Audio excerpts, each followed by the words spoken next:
Where's Joey? Oh, we gotta wait. We gotta see if he responds. We could just start. Oh, he said he can't do anything tonight.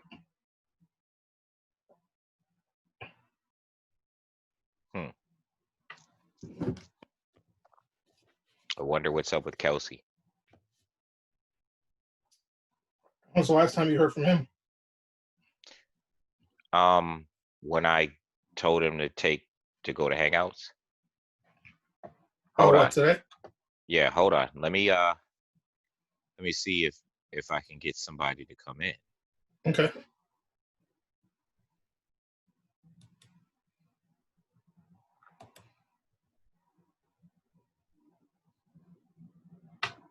I'm texting them now. Okay.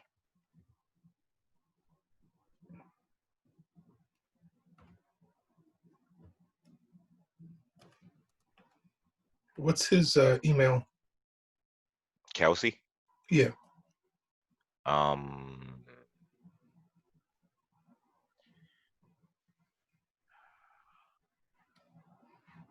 be asking a lot. Y'all be asking a lot. Maybe it's like buried deep in our initial conversations with me, you, and Otis and D. No. It's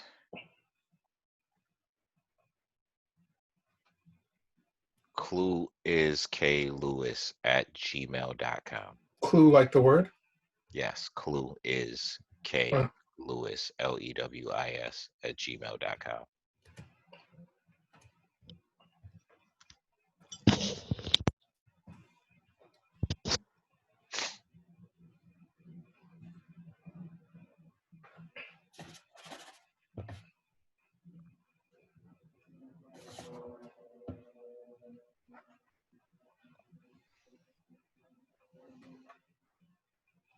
I'm still checking for people. Okay.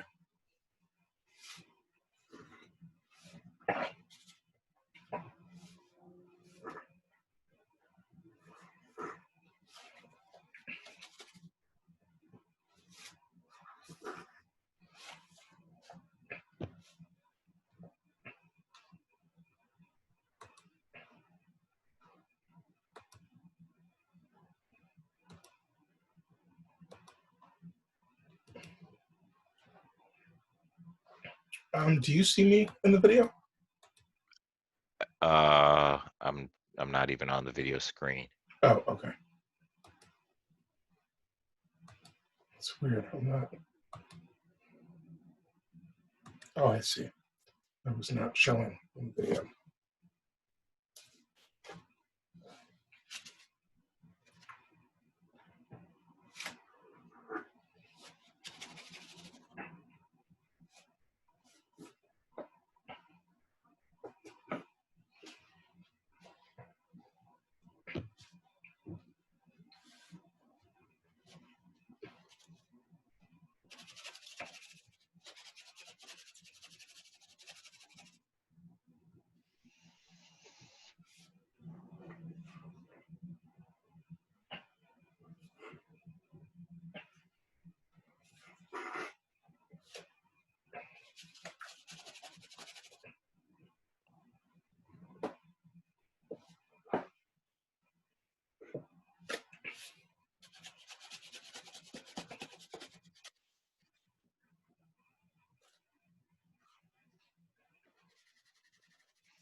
So I sent a bunch of text message yos out to the world.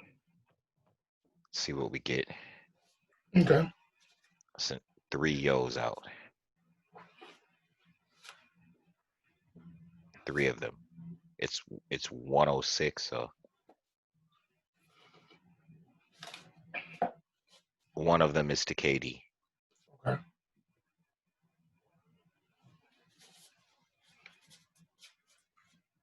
And I'm just waiting to see. I don't know why Katie would be asleep. Carrie probably is asleep. I don't know why Jamie is asleep. Let me call her. I don't even know if I can call her while we're talking, but I'll see. Gonna try it.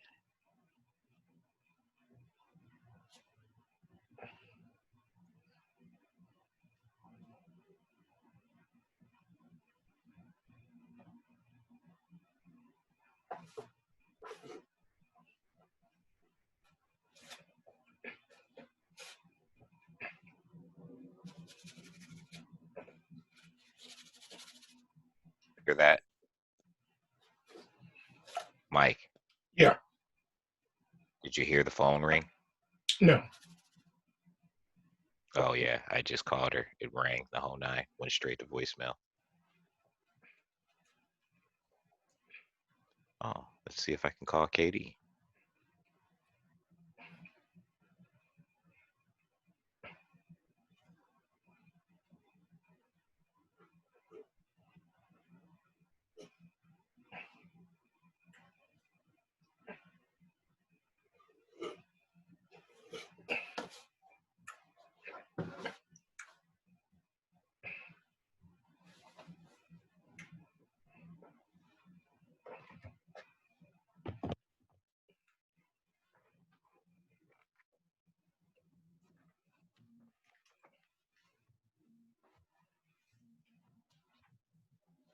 Yo, Yeah. no response for Katie. It went straight to voicemail.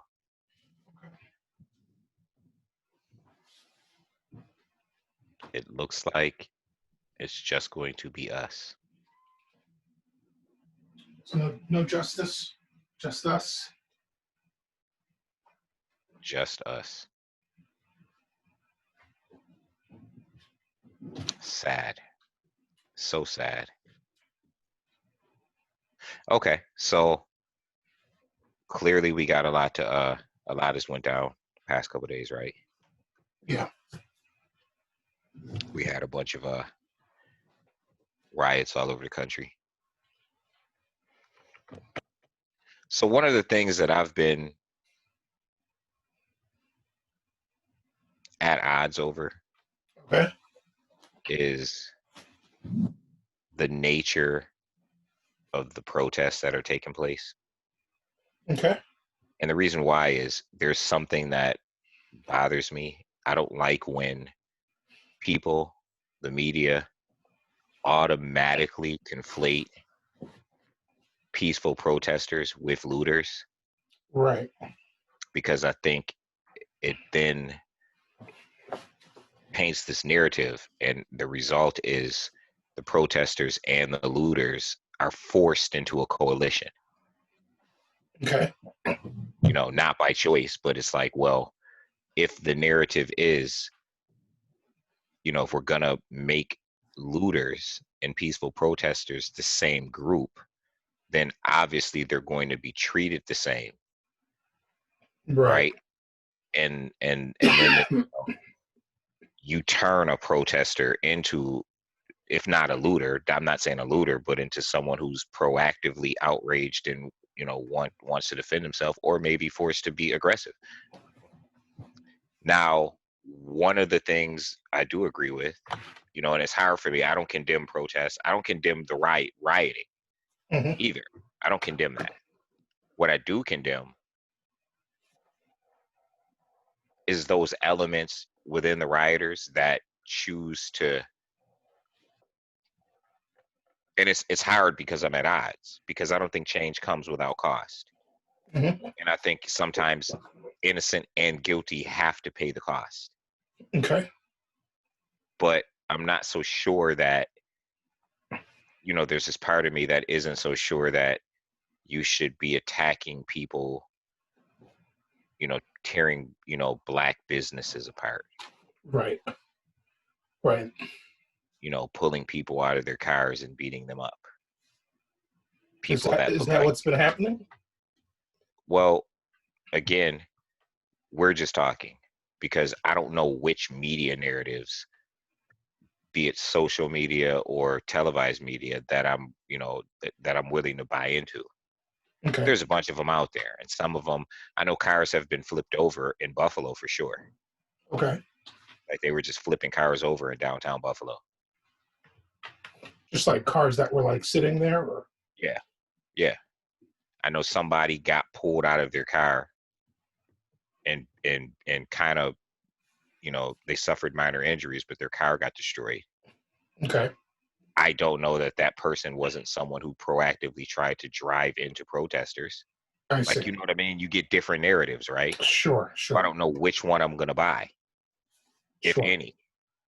Right. Right now, there's warnings of a U-Haul everyone's supposed to be on the lookout because there's a U-Haul or U-Hauls driving around the city shooting at people. Hmm.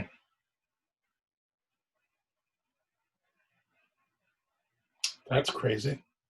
Yeah. And this is in Buffalo. Yeah. A lot of people came into Buffalo last night that weren't from Buffalo.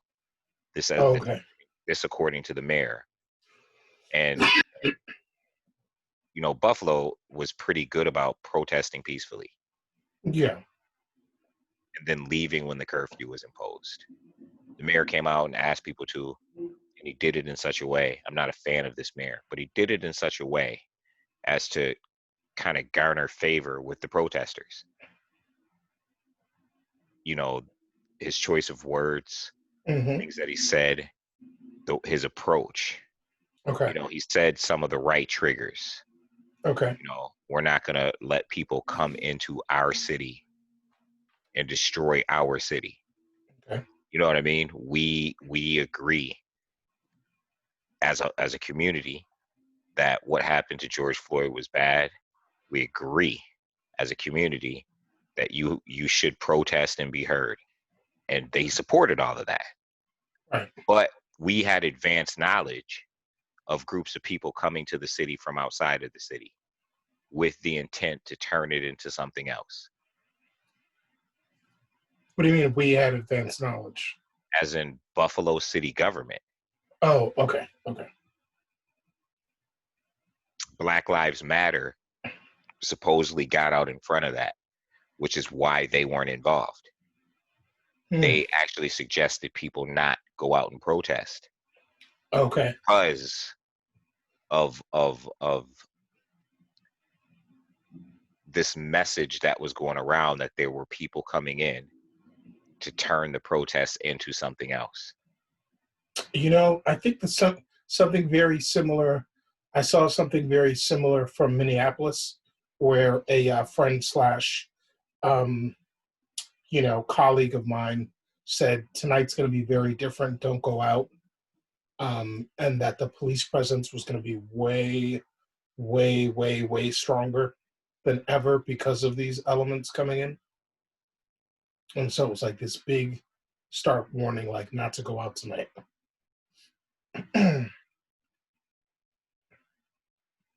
Because I'm not gonna lie, I've been kind of skeptical, thinking that maybe the mayors are just saying this so that they can simultaneously, turn up their forces, but make it look like they're not doing it against the people.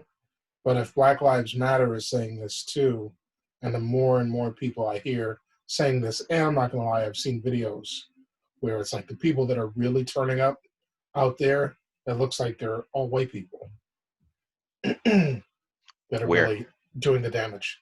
I don't know. This is just in different videos I've seen.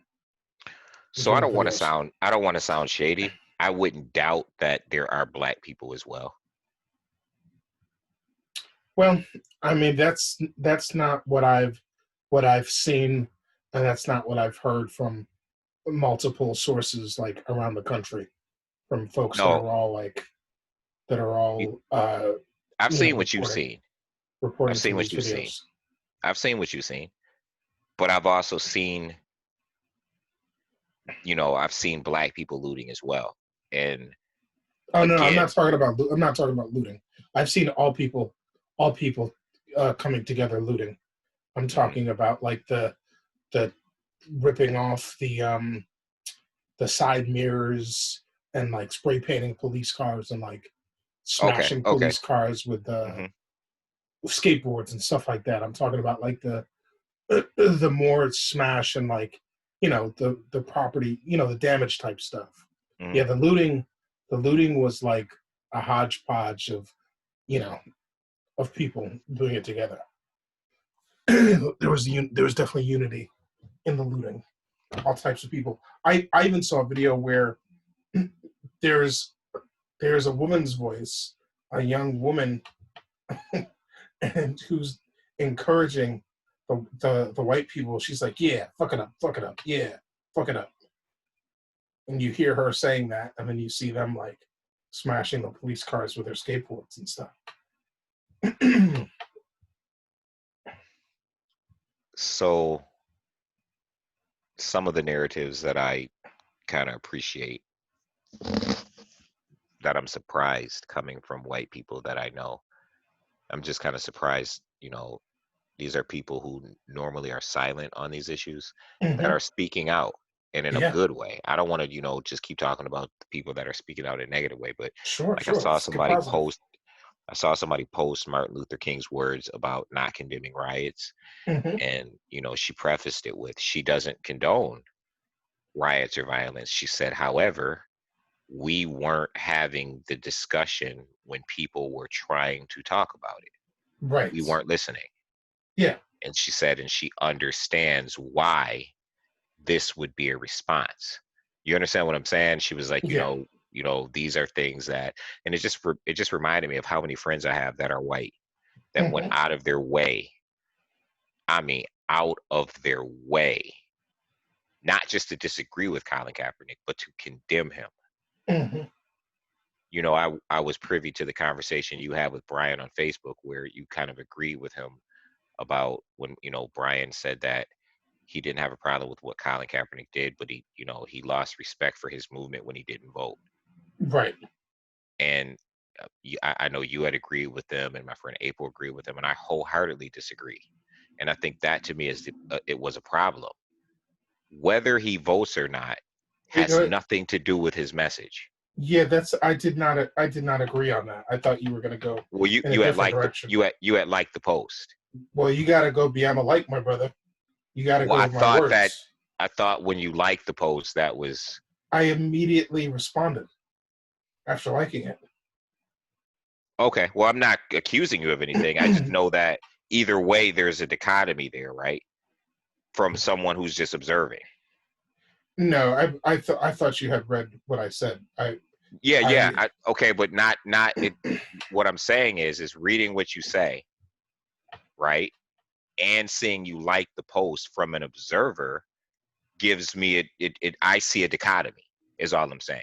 Just if I'm just watching and paying attention, yeah, I I mean see. the likes don't let you give a half like or a quarter like or whatever. Sometimes it's just an acknowledgement or you know or an agreement with part of it. But since you didn't read it, what I said was I did read it. um what I said Yeah, I in read the whole response. thread. I read Oh, the whole okay, thread. Yeah. okay, I was just saying, and no, I was aware that I know what you said, and I know how you broke it down and how he impacted. It sparked conversation. I remember.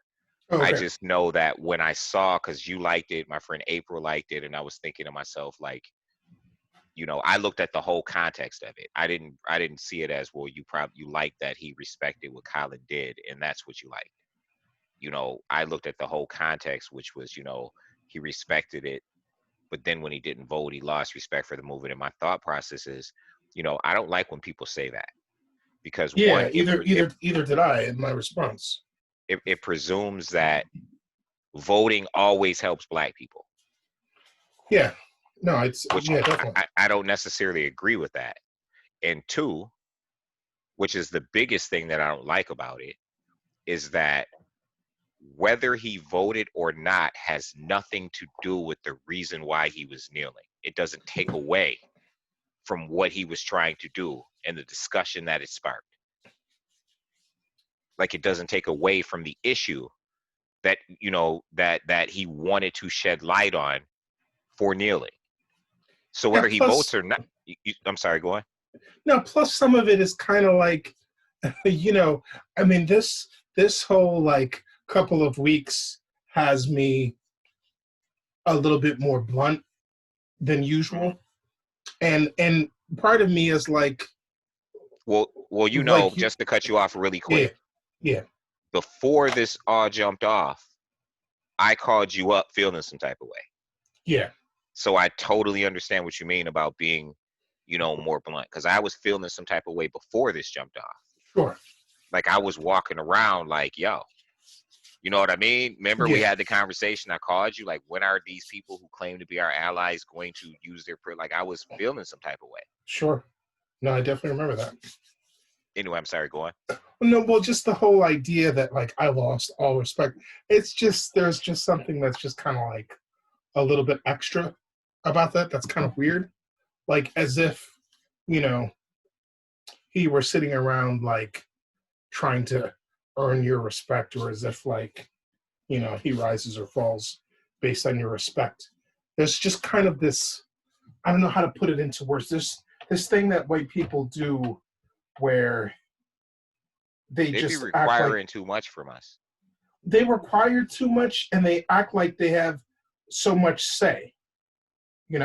Like Yeah. I was on another thread where people were going in on black people who were like for Trump or something like that, like some of the canvases and the people that you and I have criticized, but it was a whole thread of white people, and it just kind of rubbed me the wrong way, like they were getting too much joy and insinuating that these black people were sellouts.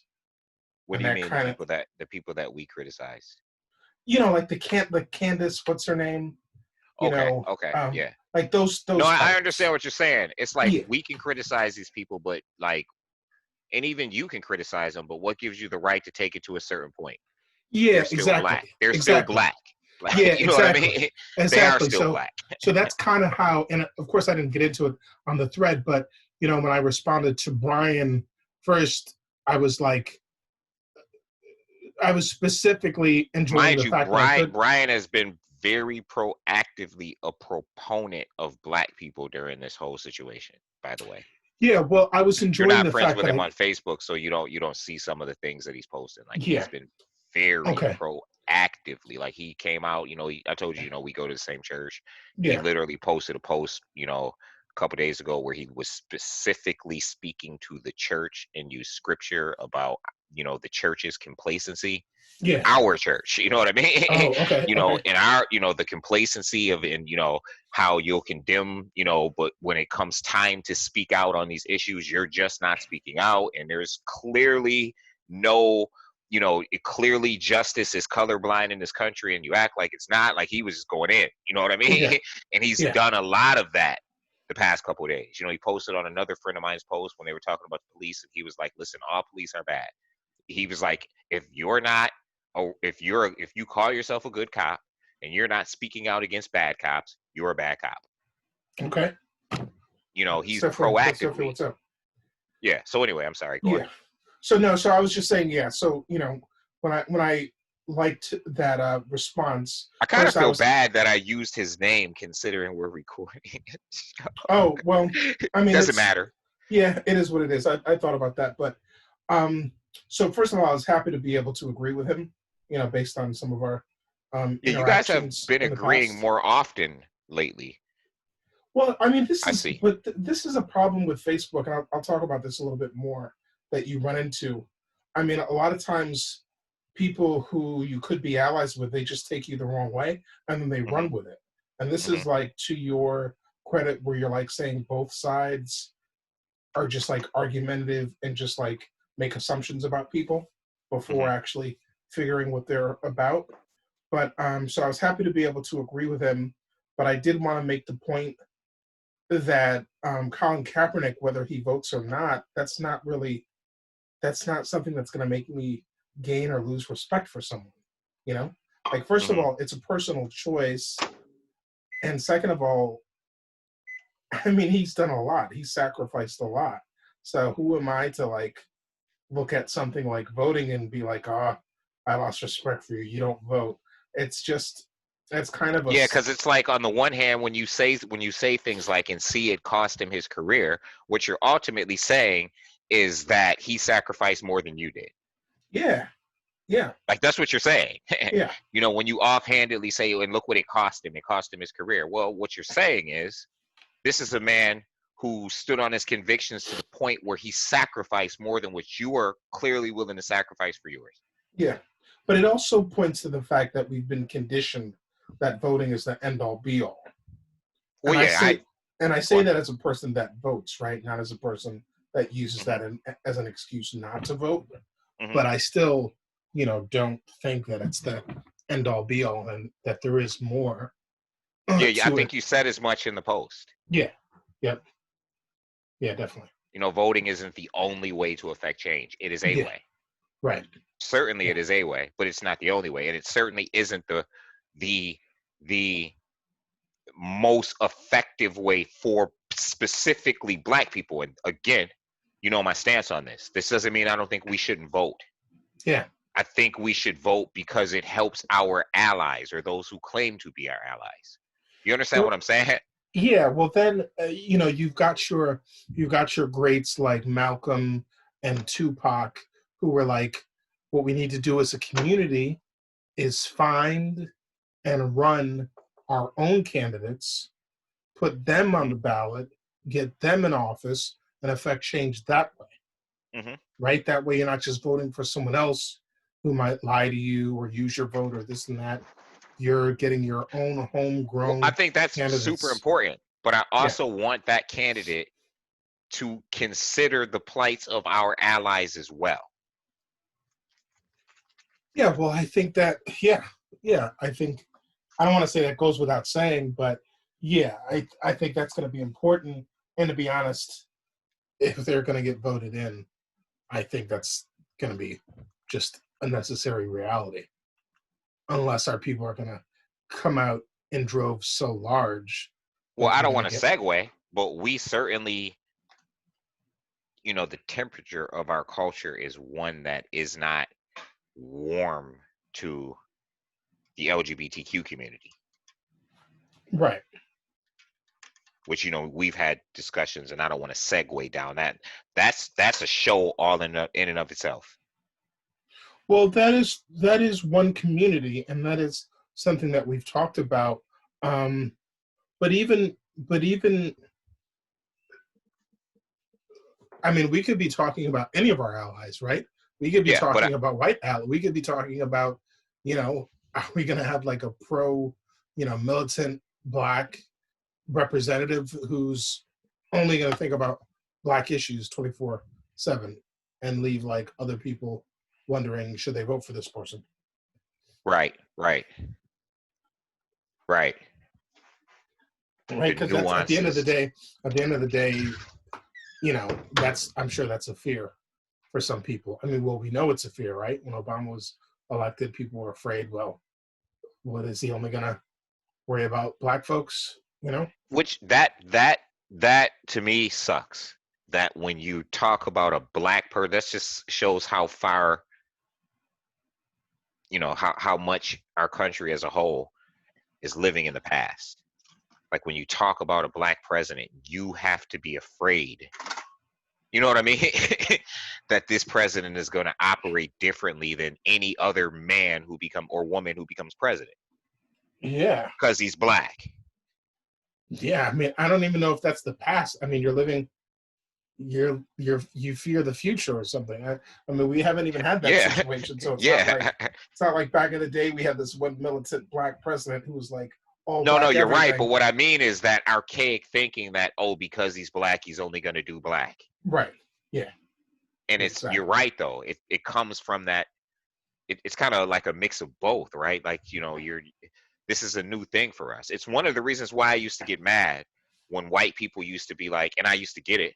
We're like, Ish, we're frustrated, this white anger. And I'm like, yo, in the entire history of our country, we've had one black president for 8 years, and you're mad? It Oh, was the most horrible 8 years. they were frustrated with Obama. Yeah, of course. Obama birthed the angry white man movement. Oh, Ish, I got tired of being called. I was told I was a racist. I got tired of being told I was da da da da da. Like, whoa, it's me. 8 years? Oh, so they blame this on Obama. that Well, of people were course, they didn't telling start them. speaking this way until Obama became president. And that's how they look at Obama's presidency. I see. You see I what I'm see. saying? Yeah. It gave minorities carte blanche to, Mm. you know, and the problem with white people is white people are so, the good white people in quotations are so quick to defend themselves and tell you that it's not them, that they don't recognize that people aren't stupid. When we talk about white racism, why do we have to go out of our way to be like, but not all white people are racist? Right. Right. Right. Like, duh, we know. You understand what I'm saying? And if Yeah. you're not guilty, you don't have to show up, because then you're acting, it's counterproductive to what I'm saying or what Right. my intention is. Like, you're dulling it, so to speak. You know what I Yeah. mean? Hmm. Like, when you show up and, oh, but it's not all of us. Well, Right. the problem is you feel this way because on some level, even if you voted for Barack Obama or you're a conservative, but you're not prejudiced and you didn't vote for Barack Obama, you feel like, well, now black people have license to say things that offend me. And I don't want to be lumped in with Hmm. this group. When they were like white people, well, someone said it today to my friend, and they were having a real discussion. So I respected what she had to say, but she was like, she said she thinks a lot of times white people get offended because black people, people of color will talk about racism and associate it to white people, and we feel like, yeah, but not all white people. And he said to her, I think it's kind of goes without saying that I know. Yeah, he was married to her sister. She was white, and my friend who she was having the conversation from is married to her sister. Right. So he goes, using myself as an example, I think it kind of goes without saying that we know that Yeah. all white people aren't right. You know what I mean? Yeah. Like, Yeah. Yeah. and we're not talking about all white people. No, I guess they want But to make she sure. made an excellent point. She said, but you sometimes, if you're trying to have a conversation with white people, you have to understand that Hmm. we may feel that way even if we're wrong, just Sure. like you're asking us to understand. You understand what I'm saying? And she made a good point. She says Yeah. sometimes you just have to trim the fat in order to really have dialogue. She says Right. it's like saying, how she said she said she can imagine black people feel some type of way when white people say, why do black people kill each other? And then Right. she Right. said Right. black people get offended, and she goes, I know that all black people don't kill you. You understand what I'm saying? Right. That all black, she said it also kind of goes without saying that not all black people are criminals. Right. She said so and so she made a good counterpoint. You know what I'm saying? Ultimately it came down to, let's just trim the fat and assume that while we can make these assumptions, if we're really listening to each other, then black people have to listen to white people when we say, you know, Well, I lost a couple of words there, but I think I got the gist of what you were saying. Oops, you cut out ish. I don't know where you went. Yeah, can you hear me? I can hear you now. You cut out. Oh, I'm sorry. She said, if we're having a real conversation, Hmm.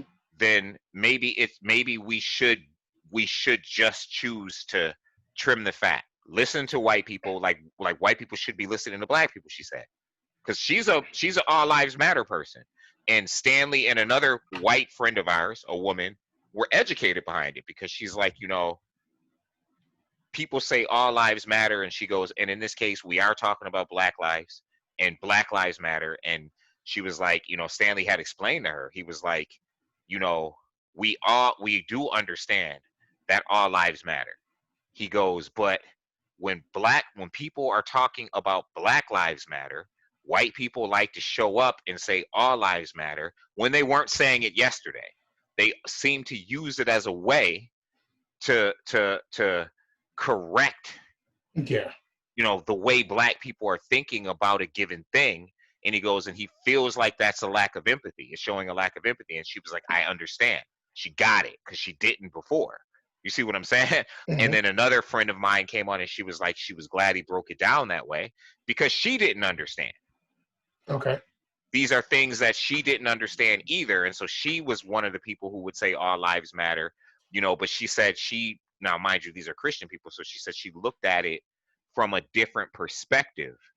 Like when she says all lives matter, she really means all lives matter.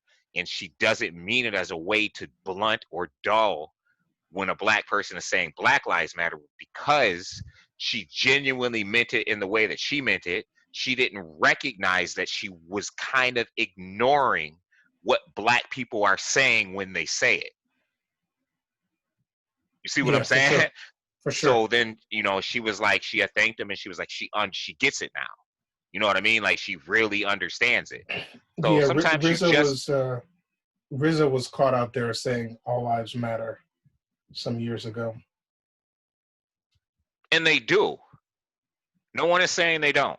Yeah. But no one started saying all lives matter till black people started saying Black Lives Matter. Right. Right.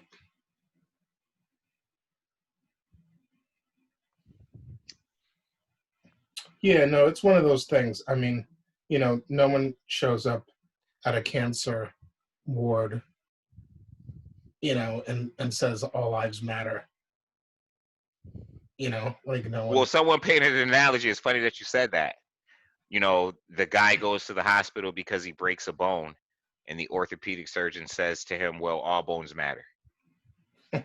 Yeah. Even though, you know what I mean? This guy's only concerned about the bone that's broken. Right. Right. Yeah. No, I think the one I was saying, it's like it's kind of a joke like that or something like. um oh man, I wish I could remember how it goes, but it's funny and it gets the point across. I missed the phone call. Oh yeah, think it might have been KD.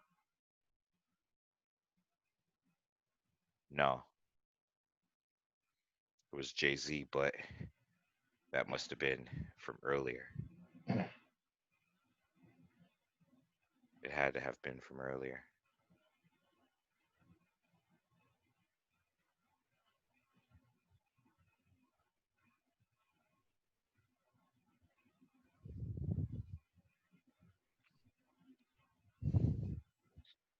Yo. Yeah. Oh, okay. You dropped some music. You got music playing in my ear.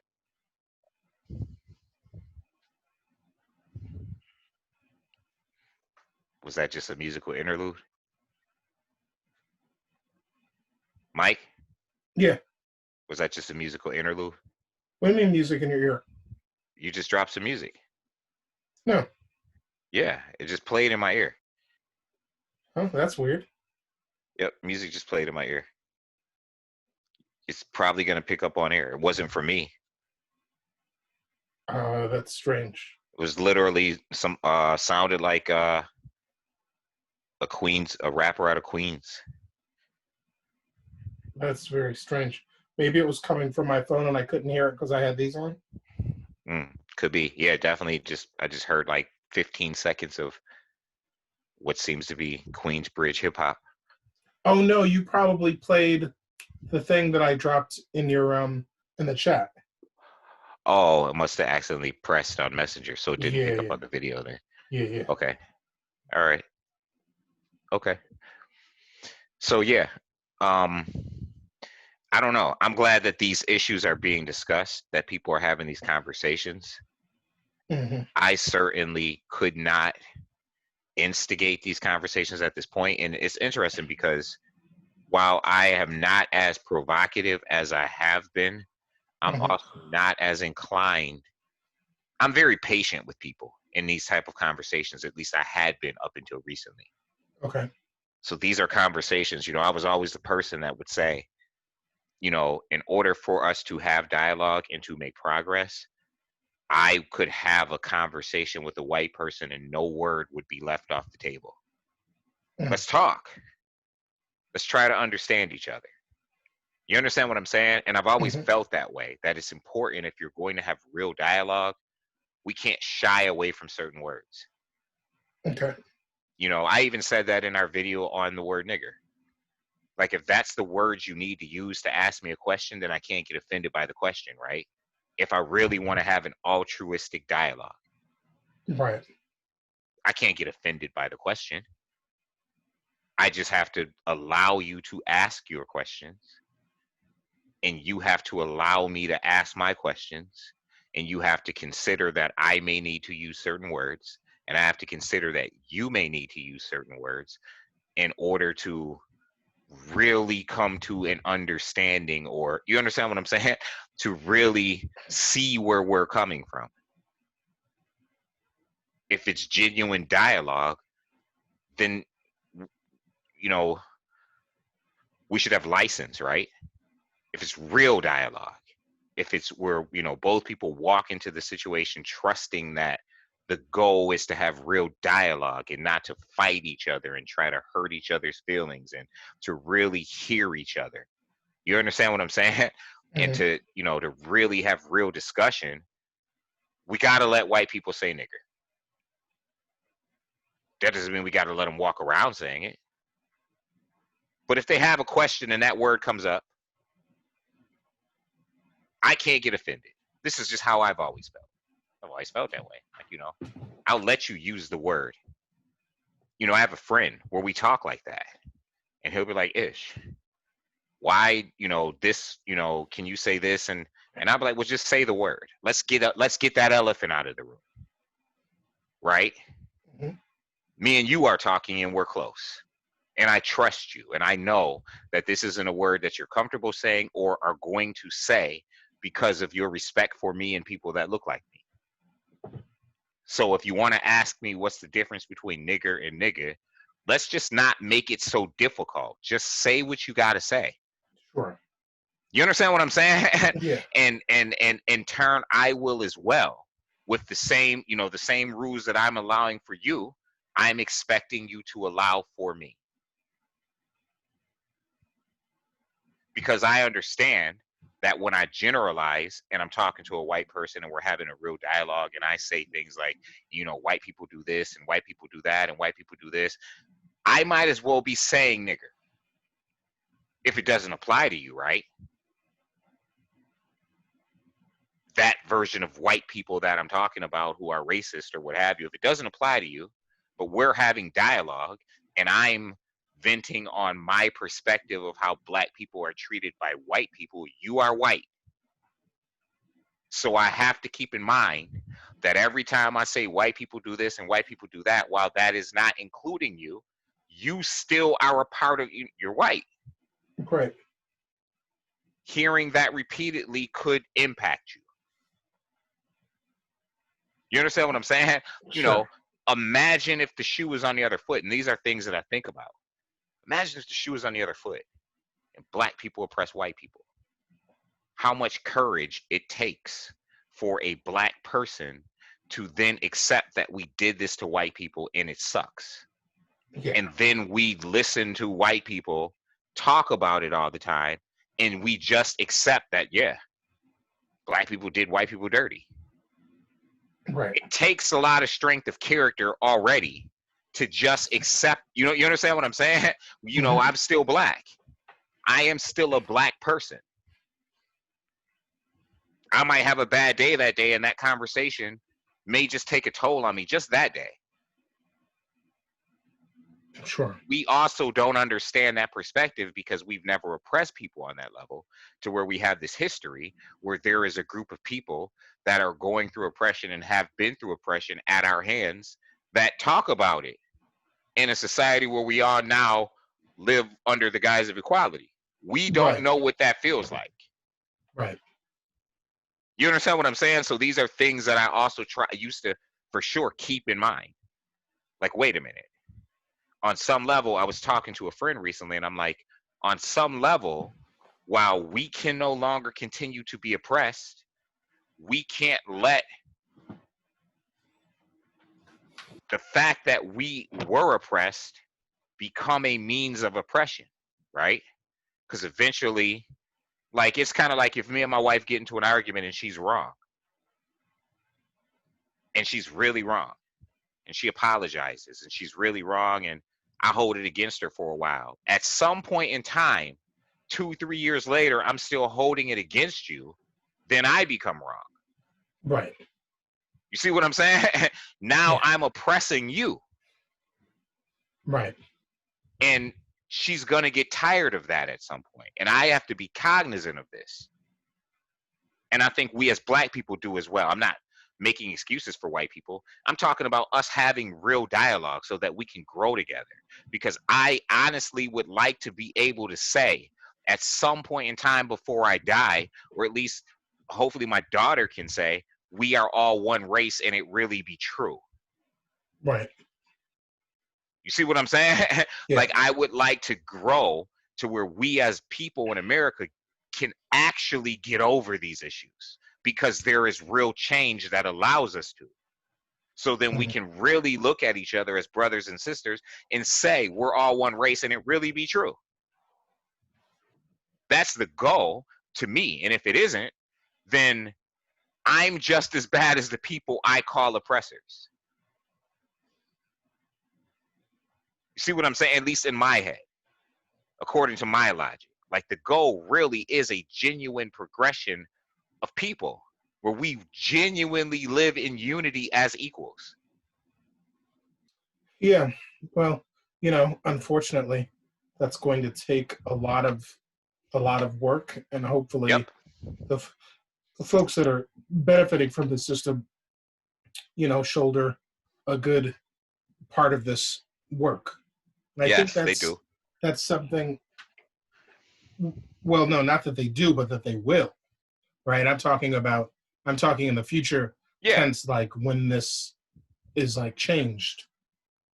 But I think that's something that's changed with the way that we talk about this, is instead of us like bearing the brunt of how will we change things and how will we fight this, we're starting to say like, no, like, you created this, like, you change it, like, you fix it, right? Because we're kind of at the point where certain things have just not changed, and we've been fighting them for a long time.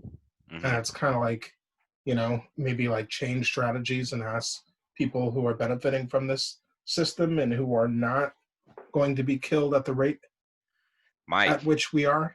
I called Like, you up stand up. Yeah. a week ago and was saying that. Yeah. When do you use your privilege? Right. Like, when?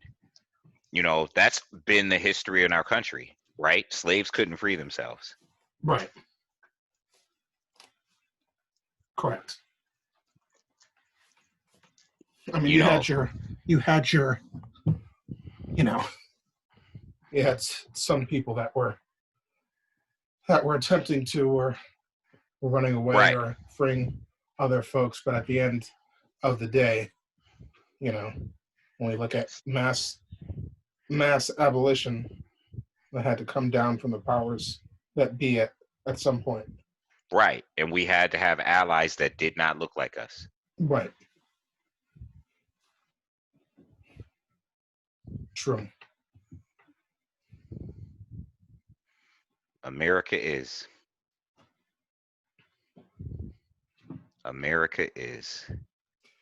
That's funny how long it took me to realize that you had pressed the messenger button. You're like, what music are you playing? And then it's finally when you said Queens, I was like, oh, I had some AZ in there. I was about to say, I could tell that Queensbridge accent. Yeah. Queensbridge hip hop has a distinct sound. So I could tell. I'm like, it sounded like a, Queensbridge hip hop. So you've been listening to AZ, huh? Oh, wait, no. Oh, the last one was Nas. Yep, the last one was Nas. AZ is in there somewhere too, but the last one you were listening to was Nas. Yeah. Oh, yep. Yep. I had Nas, and I had AZ in there. Yeah. You can tell right away. It's a distinct style. Very distinct style. I ended up listening to the dude that you said was your favorite a few weeks ago. Half a Mil? Yeah, Half a Mil. Did you Yeah. just that first album, Um. Yeah. This must have been a 2000 early something. 2000s? Yeah. Yeah. Hmm. What'd you think? It was cool. It was like it was a very 2000 something album. So like Hmm. that era, you know, is kind of a distinct era. It's not like my favorite era in music, but I could definitely see that he's, I could definitely see that he's of that era and ilk. Super underrated Yeah. for that time and era too. Especially that first album they did, AZ and Half a Mill. They did pretty much the whole album together. It's Half a Mill's album, but AZ's all over it, like on every track. What's the name of that album? I believe it's called Quiet Money. Okay. I'll confirm for sure. I'll confirm for sure. But it's great album. Hold on, I just got a notification from. From Dwayne. Oh, was it from Dwayne? Do I need to read it? It just says what y'all think about the acronym Everyone Feel Free. Except it says backronym. I don't like it at all. No, I'm serious. I don't think EFF needs an acronym. Right. I think it literally takes away from what we're saying, which is we're Right. putting up a middle finger towards designer. Right. Right. Right. You understand what I'm saying? So that's just Hmm. my opinion. I know No, we no, vote on everything. I agree with you. Plus, it's kind of one of these things where you almost let people create their own story, Hmm. their own like what do you call those? Their own what do you call it when it's like not really true and it's kind of like a mysterious, like their own legend of what it means. Mystique, like their own.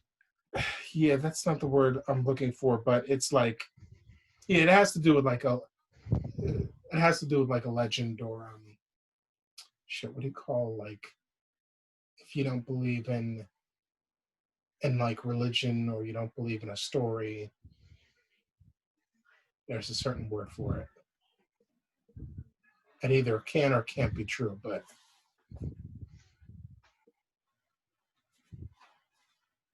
yeah, I don't think it needs an acronym though. Yeah, I don't think so either. I think the fact that one just straight F designer is just much more provocative, and I think we soften that on some level by making it an acronym. Right. Oh, You know what I myth. mean? That's the word I was looking for. I Yeah, was yeah, thinking myth, definitely. Yeah. Yep. mythos. So yeah, I think F. I think F is brilliant, and I think the other point I want to make on that is if we add, we probably shouldn't be talking about this on the show, but I also think Oh, that true, if true. I think and this is the last thing I'm going to say on it. I think if we adding an acronym makes it more, it commercializes it even more. It makes it like we're just, I don't want to, it's so raw and gritty. Why do we want to keep adding bells and whistles to it? Yeah, let's just pause this Yeah, discussion. yeah, We're yeah, good on it. yeah. Um. All So, right. So so, yeah, what I wanted to talk about is what I've been running into recently is like, so like my friend Nafisa, she's out of Minnesota, and you know, she's I guess like yeah, I guess she's in the Minneapolis area, and she's got a post saying like, listen, like especially if you're white or even if you're just not African American, right? She was like, and this could be myself. I'm Somalian. My other friends are Asian. My other friends are whatever. She was like, don't come on here like trying to tell black people like what's right or how they should feel about this or that. What it really all comes down to is like all these posts are about looting, and it's all of this like self-righteous like, oh, I was with you until you started looting, or like some nasty stuff with like what does like stealing a TV have to do with the cause and like all this stuff. But it's all like it's like white people saying this stuff, right? And that's just like, like either be helpful or not, but these conversations they're just not like positive conversations. They're just like these like condescending, like, oh, I wanted to help you guys out, but you had to act like animals, like those kind of conversations. Mm-hmm. And there's been a lot of that, even from seemingly like well-intentioned people. And my attitude is like, look, I don't have a problem with it. Like this is inevitable. Like this is what happens. Like I've been wondering when we were going to revolt, like when something was going to pop off, or when Well, people were here's the going to thing, fight back. right? This is duplicity, right? Like you're not being altruistic because you can have a problem with the way certain things are done, but that shouldn't change your stance on this quote cause end quote. Right, exactly. Yeah, You see what yeah, I'm saying? yeah. Like, yes, you can certainly disagree with how certain things are done, but that shouldn't be the, you know what, I was with you until. No, I'm still with. Right. I'm not with this over here, but I'm still going to protest and be with this this cause. There was a story about a family whose business was looted, and they came out like in support of like the protesters and I've whatnot. seen several stories. I've seen supposedly, again, I don't buy into every narrative. I've seen a letter from the CEO of Target saying that he has insurance and Target can be rebuilt. He's with the protesters. Interesting. I believe it was a woman actually. And was there a distinction made between looters and protesters, or did it not get that deep? It was, you could tell by the context and the tone Hmm. that the person wasn't even considering looters. Okay. That Okay. the tone was, I'm with the protesters, not that the Okay. protesters looted my store, Right. but I'm not even considering giving any I'm not plugging these looters. Sure. Sure. You know what I mean? Like that Yeah. was kind of the tone. Like I'm not even about to be on here condemning or even plugging Sure. or giving these looters any airtime, so Sure. to speak. Now, did you So see? Did you see what our mayor? Did you see what our mayor ended up saying? After I've been kind of going back and forth saying, "Hey, like, I don't want to say I troll the mayor, but every time like he has like a speech and it's live, I end up saying something like, "Yeah, right. Ever since the police turned their back on you, you haven't been willing to challenge them," which is true. The police, like, I don't know if you heard about this, but you actually say it on his feeds? yeah, yeah. Um, I don't know if you heard about this, but like when the Eric Garner case came out, and I think, I don't know, the police unions say that he influenced the outcome of that situation so that the police officer was fired or something. And ever since that happened, like when that happened, all of the police like publicly turned their back on the mayor during a press conference, and that was like the vibe. And so the mayor went from saying he wanted to improve police situations and like look into things to being this ineffectual mayor who's not actually changing anything, because like AOC said, he's another politician who shook of the police, right? My mistress. Definitely, yeah. um so anyway, fast forward to, he's made a few statements about what happened, blah blah blah. So I don't know if you saw the video, but there's video of NYPD like basically trying to run over protesters. Well, not just trying to, but like at least knocking them back several feet by like Yeah, running into them. I saw like the two SUVs. Yes, yeah. So there's those. And like instead of just like condemning that and saying this isn't helping or whatever, I mean, he's the mayor, so I knew he wasn't gonna be real. I He heard his wasn't gonna be, daughter was arrested for protesting. I didn't hear that. See, this is Yeah. what I mean. I've been like I I keep don't know if hearing, how true this is because man, there's so many narratives coming out, especially if you're paying attention to social media. So many hmm, false narratives, so many actual narratives, well, I can so many. easily look that up. I'm surprised I didn't hear about that.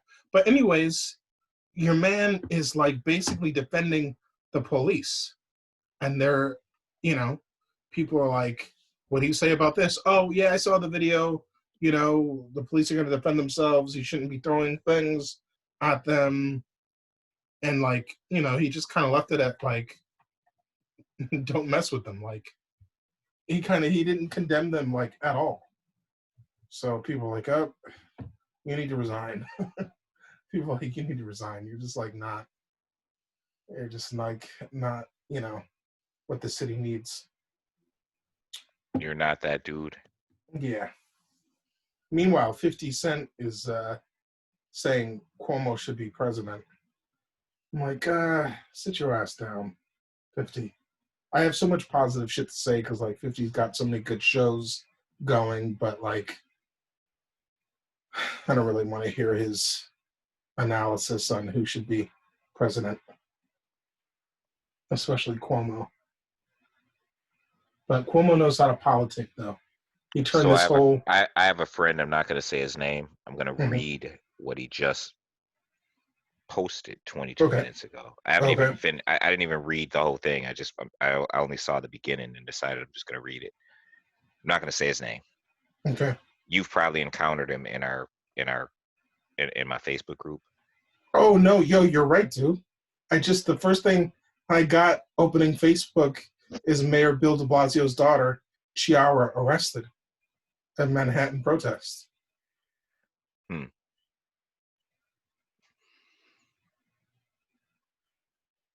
See, Yeah. so I'm going to read it. Okay. It says black, a human being usually with darker complexion of African descent. Lives, the period of existence between birth and death. Matter, of great importance, significant, makes a difference. I know this, not because a sign told me, or because of a crowd of people I saw in the news. I know this because I have eyes, ears, a heart, a soul, a conscience, a God given truth that Black Lives Matter. It's crazy that in 2020, we have to be reminded that a human life, as increasingly precious as it has become, matters. Black Lives Matter. I know this because of the impact men and women have had in my life, people that I consider essential in my development, in my ministry, in my growth as a person, people that have touched my soul, people that I couldn't imagine living without. I'm not saying we shouldn't protest. I support you and your right to fight for change. I'm simply saying Black lives don't just matter to me because people are holding signs and fists up. They really matter, in parentheses, hold significance, have great importance, have made a difference in me. A picket may change a law, but it won't change a heart. This is why laws have been updated since 1960, but racism still exists. Love is the only way. It has always been, and it always will be. If you are a Black friend of mine and are hurting right now, I want to say that I love you. I want to say that I honor you. I want to say that I don't have any answers, and I may never understand fully what you're going through, but I love you and I want to be here for you. I know love and unity can take us farther than anger ever could. Praying for our city, our country, my friends, and my family. Mm. Yeah, that's real. I mean, some people are showing up. Yeah.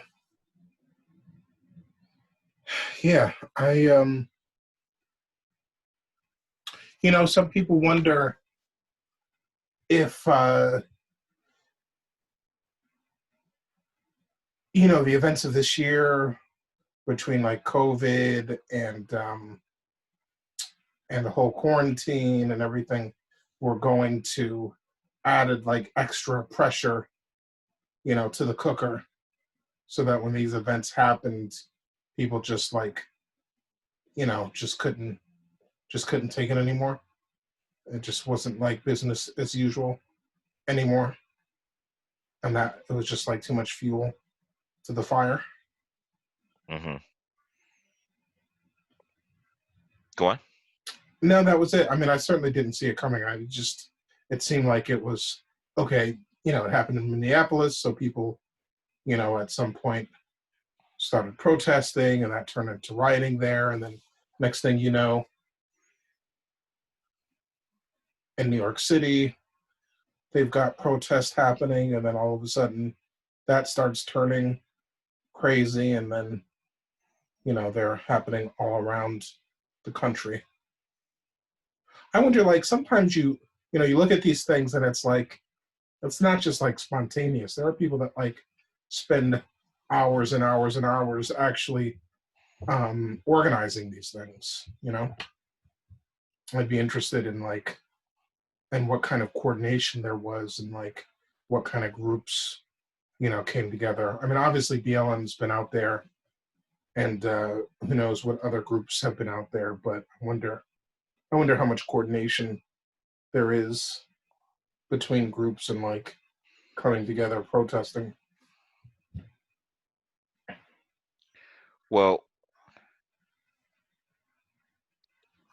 one of the things that I'm hoping for from this, if at the very least, if we come out of this with a conversation, a continued conversation that people are willing to continue to engage in, at least it wasn't for nothing. If people are, I'm seeing a lot of things from white people that a week ago I was demanding. Right. You know what I mean? Yeah. Like I was demanding. So, you know, I feel like, and not just me, but I can only speak for me. I feel like what I was feeling in my own self was relevant. That anger that I called you up with. Mm-hmm. Oh, hold on. Okay. Somebody just posted a video of the Niagara Falls. Hold on a second. Okay.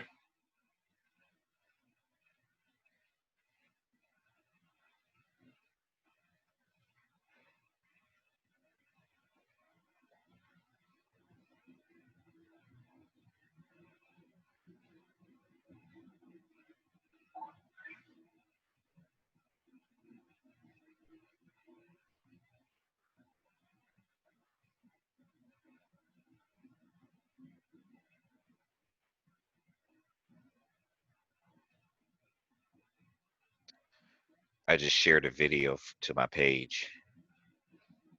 Can you hear me? Yeah, I can hear you. It was the Niagara Falls protest.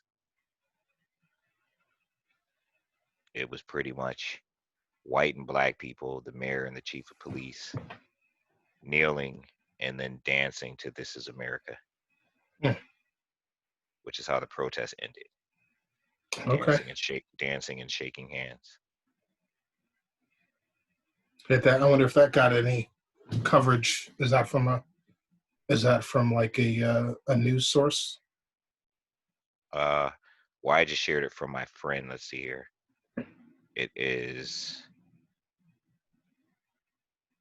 He shared it from somebody else's page, but this is in Niagara Falls, and you see the mayor. It's like whoever, they were like a foot from them while they were on their knees. The mayor and the chief of police with black and white protesters. Like, I'm not gonna lie to you. I'm not walking arm in arm and singing "Kumbaya" with a bunch of black people as a protest. Right. However, if white people show up to the dance, if the people in power show up to the dance, we can get the music on and we can protest that way. Mm-hmm. But the "Kumbaya" protests that I'm familiar with from throughout history end with people getting tear gassed and beat by police sticks when it's just black people. Right. You understand what I'm saying? Yeah. When it's just black people without our allies, it ends up with hoses and tear gas and police sticks.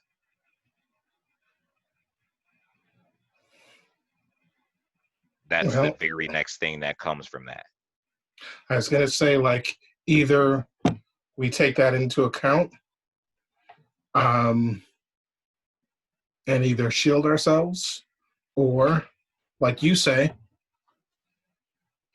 we, if necessary, take that into account and let those images be shown for a certain effect, hopefully positive.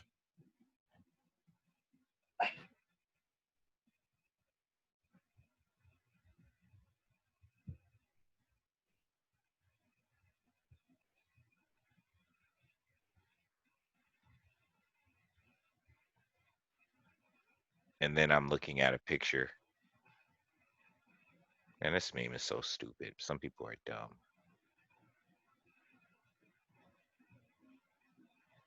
Some people are really dumb.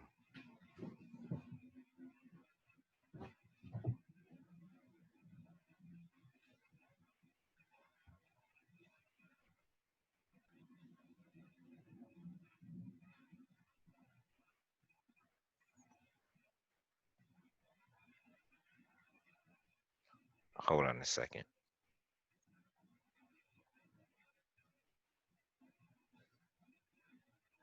Never mind. I'm not even going to reshare this.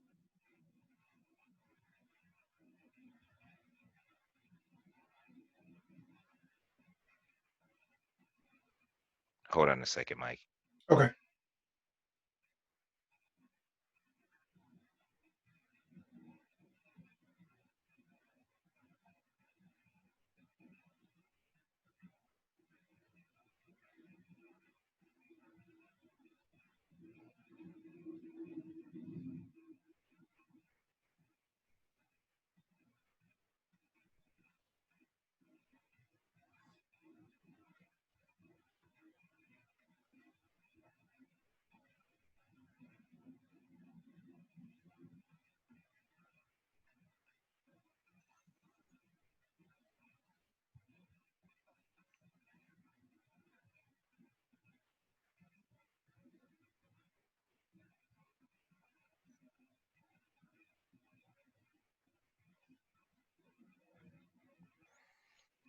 I'm going to send you a picture. Okay. I just sent you, Dwayne and Otis, a link to the woman who's like about abolishing incarceration.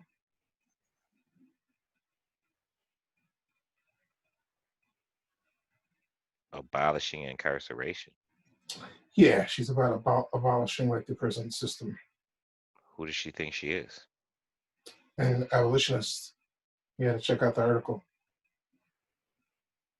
I Oh, was before you, being, I was kind of yeah, being ish about it. yeah, facetious. Yeah, that. Um, yeah, before you came on, that was one of the things that Dwayne and I were talking about. She actually gets into some, well, I was going to say abolishing, but that's not to be used that way. But she gets into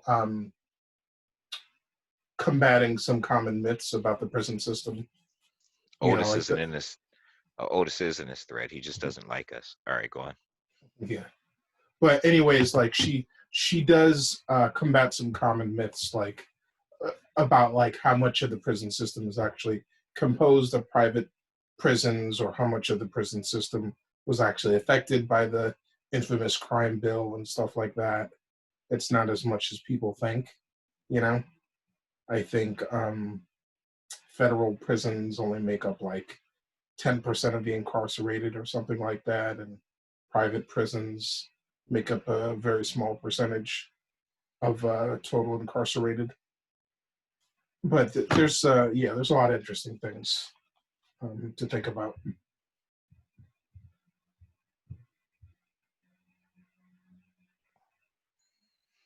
Did you get that? Yes. Yeah. Yeah. Someone I know shared that. What were you saying about it? I was gonna share it and just talk about how racist it is. but I Yeah, decided I'm well, not gonna. yeah, I'm I was not just gonna gonna. say it's inaccurate. It's just it's ignorant, and not even just like ignorant from like a racist, stupid standpoint, but they just don't even understand the dynamic or what's going on. It's just like it's laughably stupid.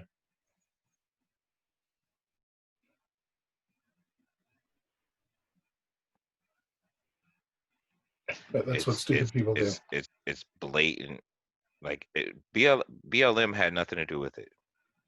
You know, it's just laughably stupid. It's like they have no idea what they're talking about. That's I wouldn't even give it a discussion. I'd be like, you're dumb. You don't know. You don't know things.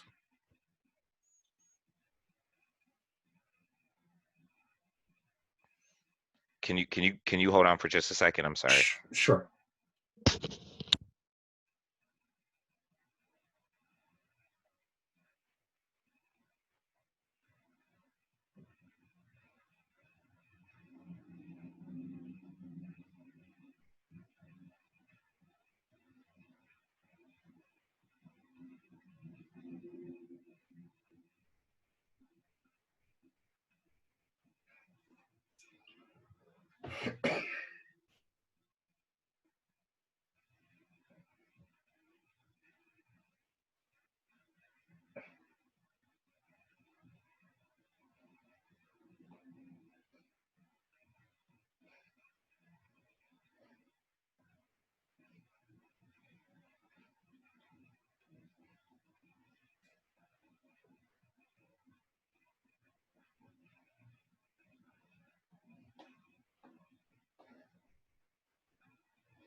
You had the sergeant major of the army, and then you have the sergeant major of the army USARA. Okay. One was over the United States, and one was over United States Europe, U.S. Army Europe, right? And the reason why I'm saying this before I answer your question is because it's important to recognize that there is a different culture. There are different cultures that exist between the two. Meaning in the United States, right? I'll give you an example. The culture is so different, and I never served stateside, but you pretty much work a 9 to 5 job In the United States? in the army period. So Okay. imagine being in the United States working a 9 to 5 job, and then you just go home. You go to your hood, or you understand what I'm saying? So Yeah. you had like gang warfare amongst soldiers in the barracks because they're from two different gangs. Whoa. Well, yeah, because I'm from LA and I'm stationed here, and I'm a blood and you're a Crip, or I'm racist and you're not. So those things are more prevalent stateside because it's so if you look at the army, you're literally working outside of PT. So you say a 6 to 5 job, a 6 a.m. to 4 p.m. job. Okay. And then you just like go do whatever you want to do. And because you're in America, you're doing everything that any other American may or may not be doing. Wait, sorry. Can you explain to me? You're saying stateside, as in what you're stationed In the United and States. okay, like San Diego or wherever the Right. bases happen to be. Right. Okay. Like you're not confined to base. Okay. When you get off work, you take off your military uniform and you put on regular clothes and you go live the life of a regular person. Okay. After 5 or after Yeah. 4 p.m. or whatever. Yeah, you leave posts. If you got friends in that city that live in the hood, you go hang out. You do what regular people do. What'd you say it was like 6 to 5? Yeah, because you have to be in PT formation at 6:15 a.m. Okay. Physical training. You have to be there six. You have to be in formation, ready to go at 6:15. Okay. So like 6 to 4. You know what I mean? 6 to 4. Okay. So 6 to 4. if you imagine what that life is like, it's very different stateside because Okay. it's literally, it's like anybody who works a 9 to 5 anywhere and Mhm. then just goes and lives their life. What time would you usually go to bed if you had to work at 6 to 4? Well, me, I just went to bed whenever I fell asleep. I was made sure I was in formation by 6:15. I used to club every night from Wednesday to Sunday night. Oh, okay. Yeah, but I was stationed so in United States or Europe, my answer to that question. So if stateside, my answer to that question is yes. You will find racism, it will be prevalent, it'll be outright. You'll see that. Because again, you're talking about now they may not act like that in formation or at work, but then they leave and they go home. Or they They act go like what they normally act right, like. right. Hmm. They just make sure that at 6:15 they're in formation and they wear that uniform during the day and you can't get away with being racist outright in the United States military. Period. Now, United States, You're saying people are banging on other people that they're in the military with? yeah, of course. Not everybody likes each other. I used to be in like the largest gang in United States Army Europe. I was like the number two dude. We used to fight other soldiers. Of course. We're not even from the same base. You at the club, you just a nigga at the club who I got beef with. Hmm. Okay. Now, I've encountered racist people.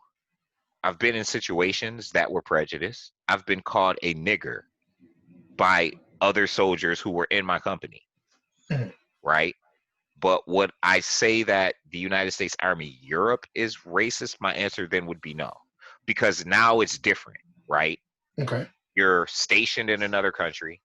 Okay. While you do 9 to 5 and you do get off work, you're not going to the hood in Germany, right? You don't even speak German.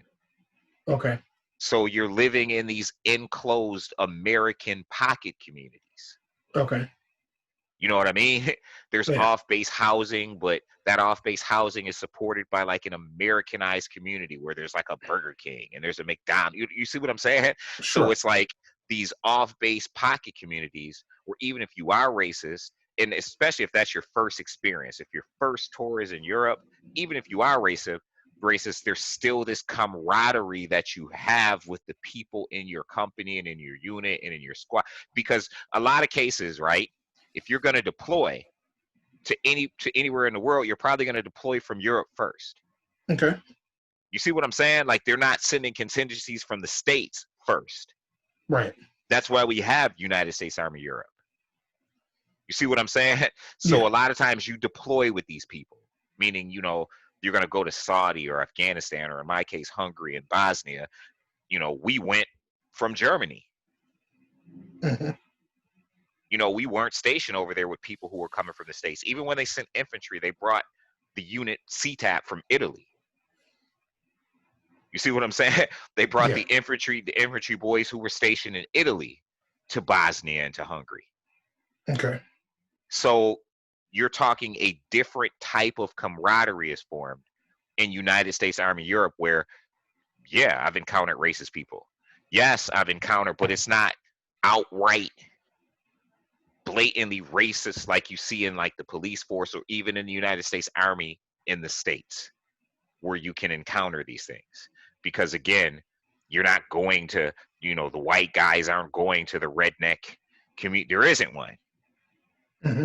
You understand what I'm saying? Like Yeah. they're not, so they're hanging out on some level with people from all different walks of life. It didn't matter if you were a Crip in a blood or a blood in Germany, like it does if you're in the States. See what I'm saying? Like it Yeah. doesn't matter. In Germany, what does it matter that you're a Crip and I'm a blood? But if we're in the States, it might matter. just to give you, not use racism, but just give you just other relatable circumstances, right? We're Mhm. both stationed in the States, Mike, and you're a Crip and I'm a Blood. It matters. I don't like you. And I have the basis not to like you, and I have support because I got people in the streets that when I get off work, I hang with. Okay. You see what I'm saying? Yeah. You know, if your man killed my man, when I show up at work, we got beef. That's never going to happen in United States Army Europe. Yeah, I'm a Crip back home. We call it in the world. I'm back in the world, I'm a Crip. Back in the world, you a Blood. We cool today because it ain't like my man going to kill your man in the street. Right. When we get off, you know what I'm saying? When we get off work. So that applies to racism too. Okay, you're a racist back in the world. What does that have to do with here? You see what I'm saying? Like here, we're the same. You got to hang out with me. You have to work with me. You know, when we get off, we're going to the same barracks, and we're probably going to be at the same parties because you don't go to the clubs that I go to when I leave base. But, you know, we're probably going to be at the same parties on base and all of that. You understand what I'm saying? Now, people aren't afraid of, you know, I don't know, getting in trouble for gang banging while being, a soldier or I got in being a. trouble, but it wasn't like in the States, I don't know. I don't know if they're afraid or not. They get in trouble. They Okay. certainly get in trouble. They go to jail. But I was banging when I was I was the number 2 dude in the second largest in the largest gang ever assembled in the United States Army in Hmm. Europe, Okay. called Timberland. I was number 2. And I'm not exaggerating. Like you've seen a person, a couple people on my Facebook page, many people on my Facebook page were a part of it, but you've seen in comic sense, William Good, he was number 1, I was number 2. Okay. And he'll tell you as much. Like he'll tell you the stuff that we did. There's plenty of people that I served with us on my Facebook page that'll tell you. Like we was at Stars and Stripes. I had a court martial. Like we was wild. Hmm. There's active investigation by CID. You know what I mean? We Yeah. was doing some things. You know what I mean? And Yeah. I was the number 2 dude by choice. Number 2. And it was a large. It was so impactful that there are people who are still affiliated with what we created in the army in Europe to this day. Hmm. And how long ago was that? I got out in 98. Wow. Yeah. And uh, it was created under you and the number 1. Me and 3 other people created it. Wow. It was called Timberland. I could tell you the night we created it. It came about by accident because we had all went to the BX and bought new pairs of Timberlands. And a Okay. dude who I had just met, it was just me and this one dude who we met when we deployed to Bosnia. I met this dude when we deployed to Bosnia named William Good, who you'll see post on my posts on Comic Sense. We Okay. met each other and we just started riding. We met each other in Bosnia and he was like, we was just real cool. He was like, yo, when we get back to Germany, let's, hang out. He's like, I go to the clubs all the time. You know what I'm saying? Hey, he was like, I got, all these women who buy me stuff for my car. So my car nice. I got a car. He was like, I'll just come get you. Let's ride out. And like Okay. 6 months later, 6 months after I got back from Bosnia, he just knocked on my barracks door and was like, yo, let's go. And from that point on, we was riding out. And I had met these 2 other dudes. You'll see Marvin Lewis sometimes post on my stuff. Him and this dude named Orsi Ramos, who Okay. I met them. They were new. They weren't in my company, but they were on my post and they were new. So I took them out, started, introducing them and, to my man who had a car. So the 4 of us used to ride together. And very early on, we had all went to the BX because they had just got there. So we went to the BX to get some clothes and we all bought a new pairs of Timberland. And Okay. Ramos was a troublemaker. So my man, he was a troublemaker, but he had beef with everybody in his company from the time he got there. And Okay. we were at the club. I can't remember if we were at the K Club or the Armstrongs. And one of the dudes, a Sergeant Hackett, black dude from his company, he had beef with. And so Sergeant Hackett had his crew of people. Ramos hung out with us, and Ramos punched him, and it was a big fight in the club, and we ended up stomping this dude out with our Timberlands. And that was the moment Timberland was born. Wow. And from that point on, for like the next 3 years, bruh, we would go in the club and the DJs would just call us, like shout us out. As soon as we walked in, Timberland in the house, like Wow. all of that. Like, yeah, it was And like that. what part of the country was this? So I was in Kaiserslautern, Germany, right? But our gang, before I left, it had spread from my town in Kaiserslautern to Ramstein to Mannheim to Wiesbaden. Like it has spread. It's called Rhineland-Pfalz is the name of Okay. the state in Germany, but it had spread all over. Like it spread all over. Like we had, I don't know, some 300 plus people. Wow. Yeah, it was. I mean, we could go to any club in any city and we would be deep in that club. Did you have like any colors or signifying? No, we had names. Like the top leadership, like I was Spider-Man, which is why I got the Spider-Man tag. I have a branding on my arm that represents Timberland. We all had it. The Okay. same branding burned into my shoulder. Mm. We all had it. But I was known as Spider-Man. There was Iron Man, Candyman. Like we all had the Beast. We all had like superhero monikers that was attached to us. You know what I'm saying? Okay.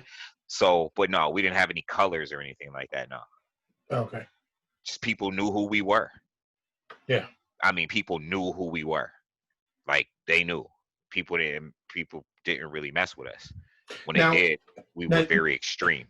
Now, it was only leadership that had these names? Yeah. Okay, because I was about to say, I mean, I'm sure there's more than 300 superheroes, but, you know. Yeah, only leadership. Okay. Only leadership.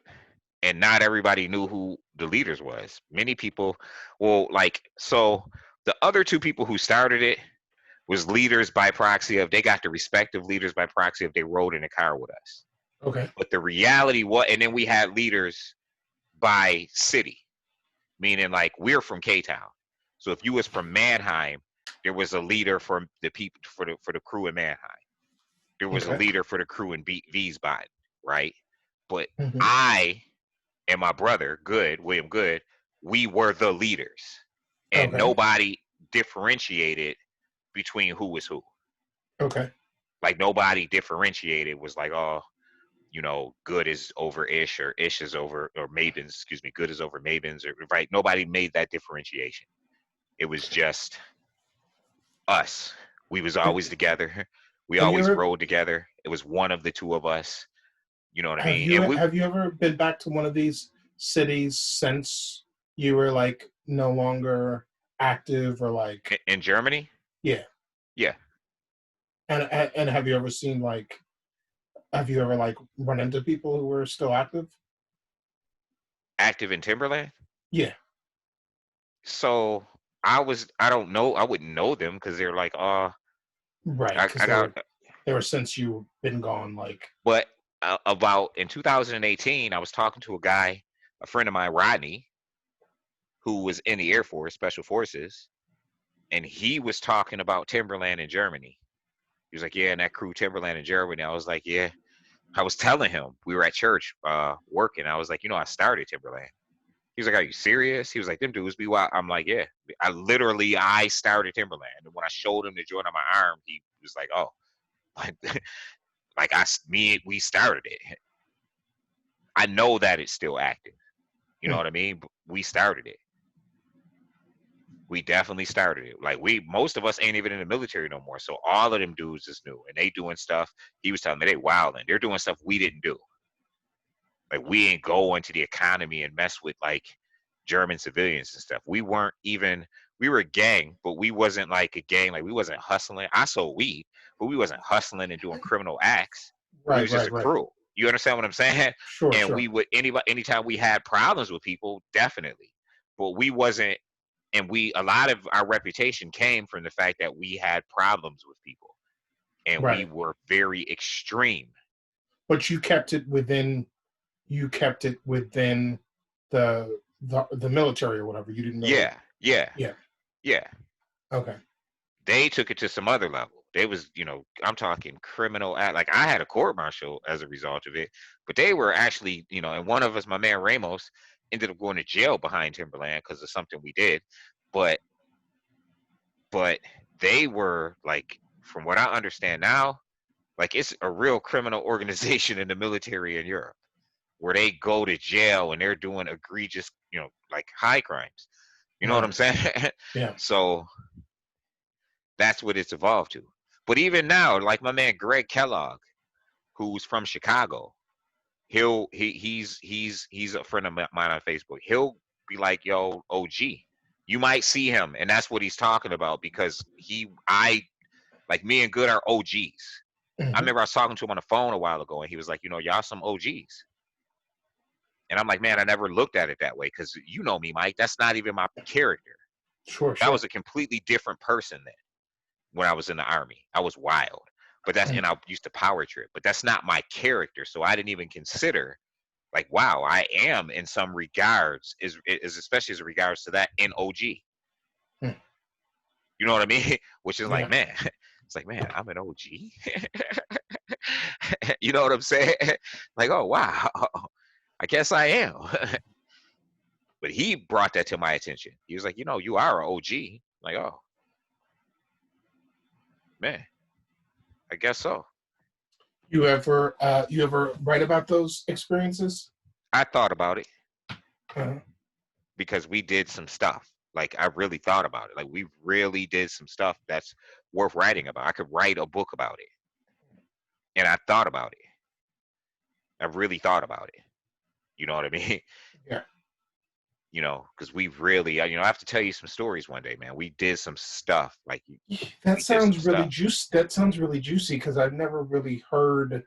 I've never really heard of that kind of story, like a gang within uh army experience story, Yeah. because it's got like both going for it. Coming from where I came from growing up, I never imagined that when I left for the army, I would be the leader of a major gang that actually like had impact and you know what I mean? Like I Hmm. never, you know what I mean? It wasn't Yeah. even my personality or my character, but the thing was, I was the youngest person everywhere I ever went from the time I got in the army. Hmm. So I had to create a persona Hmm. that was not my normal persona from, where I came from. Sure. And I had to live up to that persona Hmm. because I'm in another country and I'm around men Right. and I'm 18. Okay. And it's kind of like going to prison, right? Right. Like you got to go for yours out the gate,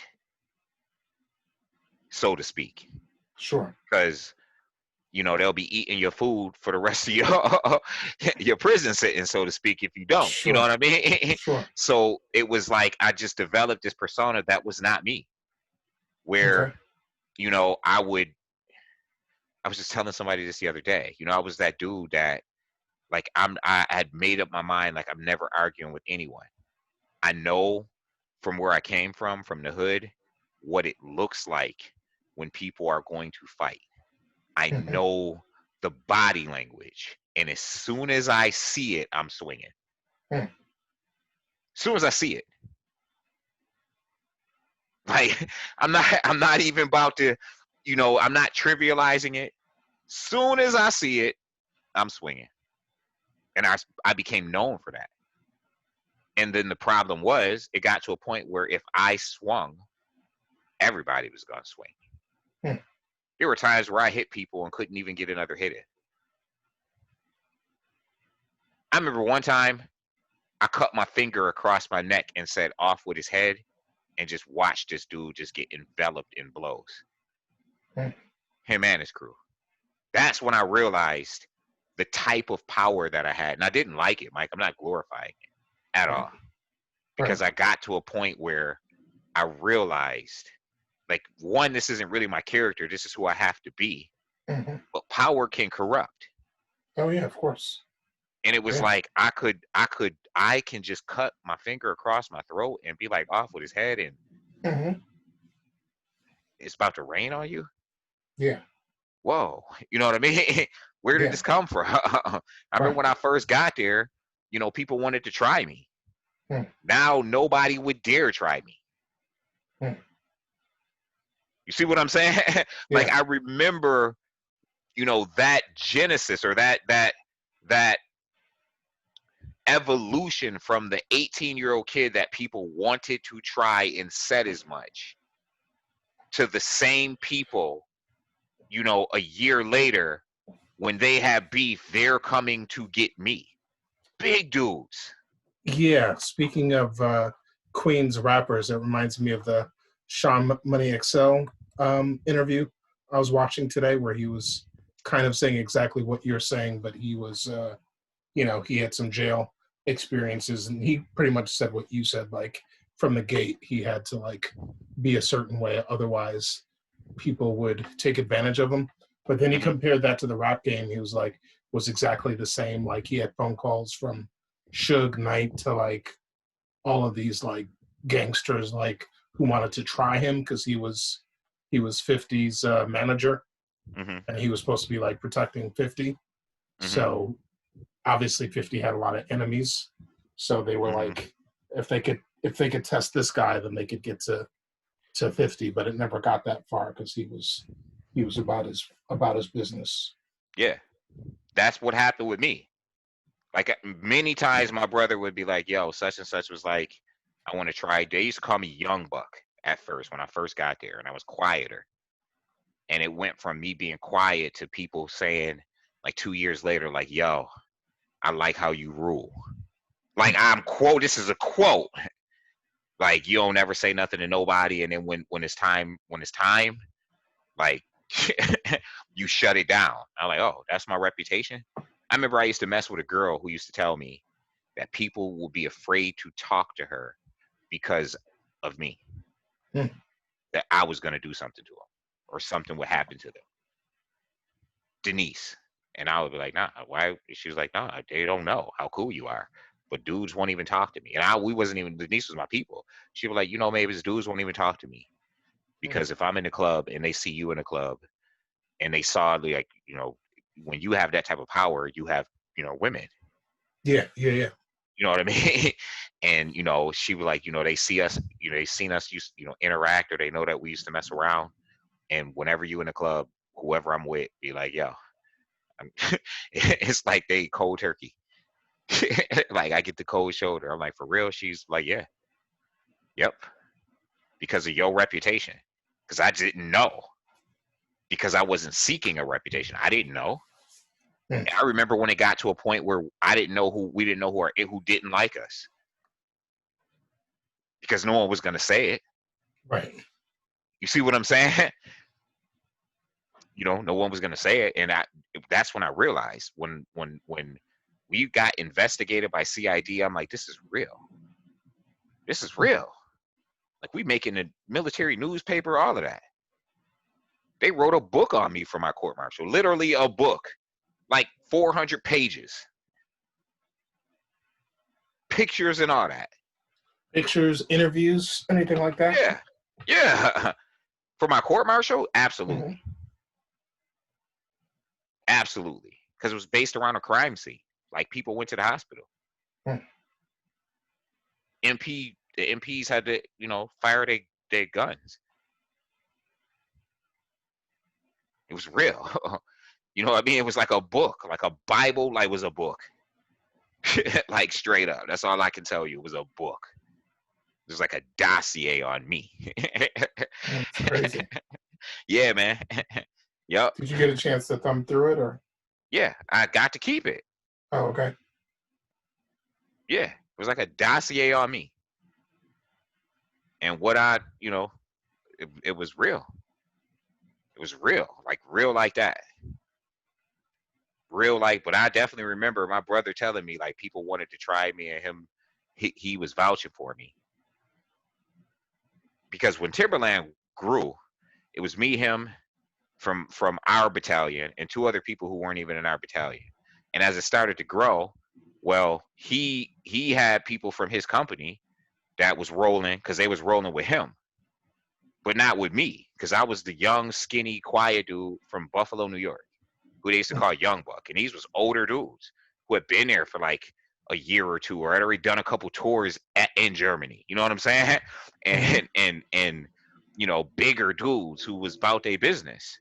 So they was like, man, if he rolling with us, I want to try him. Just let me try him. He's straight up. And then they found out, like, okay, Lil Man is not. He ain't. Like, yo, he wild.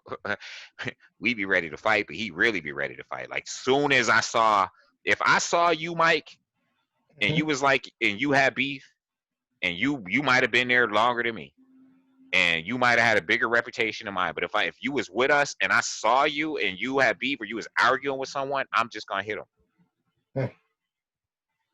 Not even about to let it go down. Just gonna hit him. And I was known for it, and my reputation grew very quickly. Like, I was known for it. Like, I don't play. Not even about to argue with you.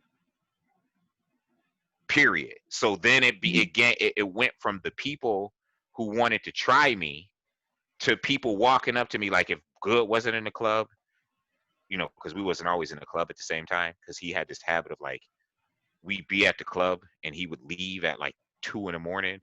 to go to some girl's house that lived near the club, you know what I'm saying, and then come back to the club, you know what I'm saying? Yeah. So if like they would come to me like, yo, we got beef, I'm coming to you. They wasn't moving without me.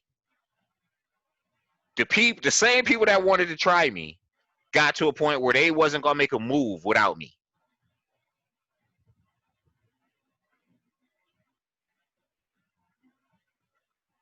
That's just what it was. Like, oh, that's what it is. Okay. If one of me or Good was in the club, everybody knew what was up.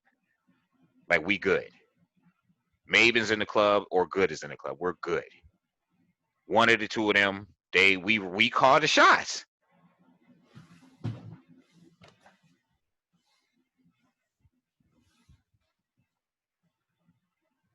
That's just what it was.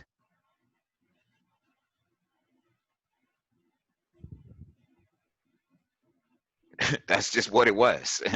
Like, I didn't realize that until they started. I knew that, you know, I didn't even realize we was the leaders like that. I knew we started it, but I never looked at it as I'm the leader and you got to do what I say. Neither did Good. You know what I'm saying? Like, never did that come in our head. People just would, yo, we got beef. And everybody would wait for us we would rally up and they would wait for one of the two of us to move. If the beef was squashed, it was because one of the two of us said it was squashed. That's just what it was.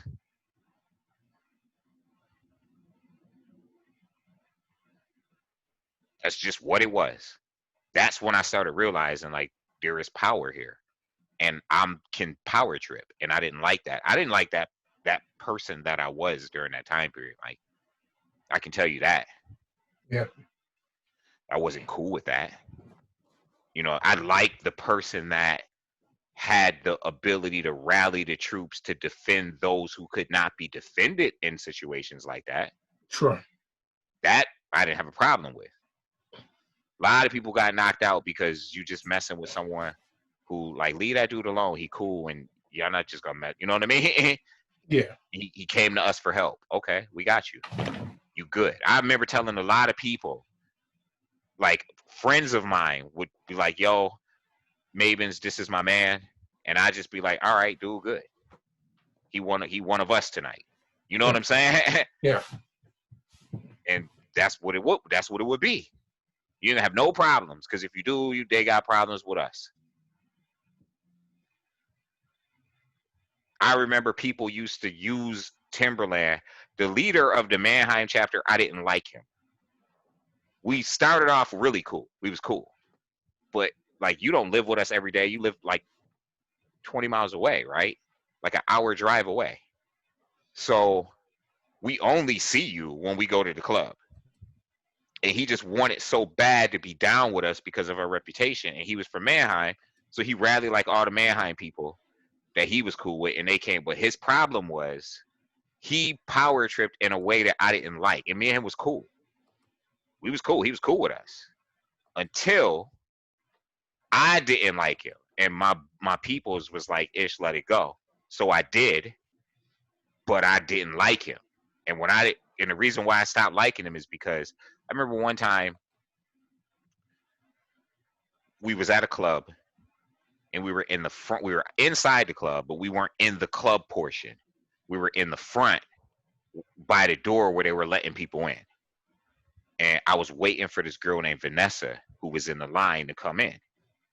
And dude jumped on my back, right? He was on my back and he was like playing around, jumped on my back, and I was carrying him around on my back in like the hallway area.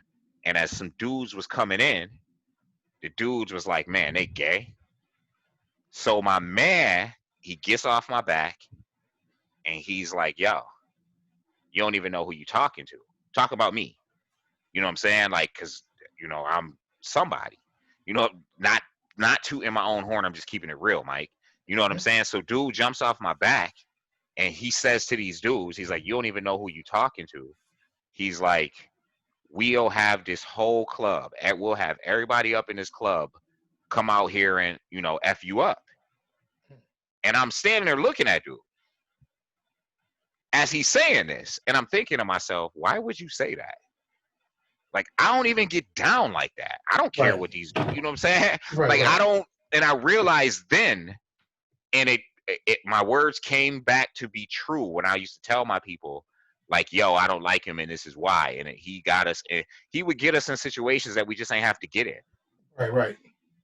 Because you are power tripping on something like, why everything got to be beef? So what? They was like, they must be gay. Oh, so? I'm not gay. And I already know that I don't, like, if I wanted to and I wanted to have beef with you, like, y'all would get torn up. Your night would be ruined. I know this in my head. And I'm the leader, and I'm not tripping. Why are you tripping? Why are you instigating these situations? And he used to do it all the time. Anytime somebody say anything funny, man, you know how many people we got up in here? That was his go-to. Yeah, that's somebody who's like tripping off of power. Yeah, and it would get us in trouble. There was a situation, a very big situation, which ended up with me and Ramos getting court-martialed. Started at the club. Well, started earlier at a barbecue at Ramos. Continued at a club. Ended up with the barracks with everybody who was beefing going to the hospital on a military police barracks, as a matter of fact. The police had to come out and shoot their guns to break it up. So I'm not going to get into that whole story, but I'll tell you, that beef never could have happened if it wasn't for him. We was at a club, the all-nighter, and we had beef with these Samoans from another town, Samoan dudes in the army. But one of the girls, her name was Lafiti, she was stationed on my post, and we kind of knew each other. We didn't really know each other, but we kind of did. You know what I'm saying? And we had beef with these dudes at the club because they had beef with Ramos. Because Ramos used to start stuff too. But it's okay that Ramos starts stuff. Like, we with you every day. We brought you in. You understand what I'm saying? So it's like we can kind of forgive you. You know what I mean? You understand what I'm saying? You always got that little brother that you love, but he always going to be in trouble. Sure. That's who Ramos was. You know what I'm saying? My man Orsi. That's who he was. We love you, but you always start trouble. And we got your back, but man, stop starting trouble, dude. You know what I'm saying? Like, we just want to have fun tonight. So Lafiti, she came to me during the middle of the club. She's standing there talking to me, and she like, yo, like, can't we squash this? What's really going on? Because we from the same post. So I'm always down to talk peace. For sure. Yo, people got beef with Ramos. Ramos got beef with you. Y'all could beef. Like, one-on-one, take it to the parking lot. Let's go. You understand what I'm saying? Or if we just going to squash it, we going to squash it. It all depends. Them is two men. So if dude don't want to squash it and Ramos don't, then they'll beef. You know what I'm saying? It don't gotta be warfare. And as I'm talking to her, dude who I was telling you about comes up and grabs me and pulls me away. He like, man, F this, B. Mm-hmm. And pulls me away. Mm-hmm. And then as he pulling me away, like one of the dudes that was with her, he just like threw the bottle and hit dude in the face. Sparked the whole joint. Mm. And from that point, I told my peoples, I was like, yo, man, dude is done.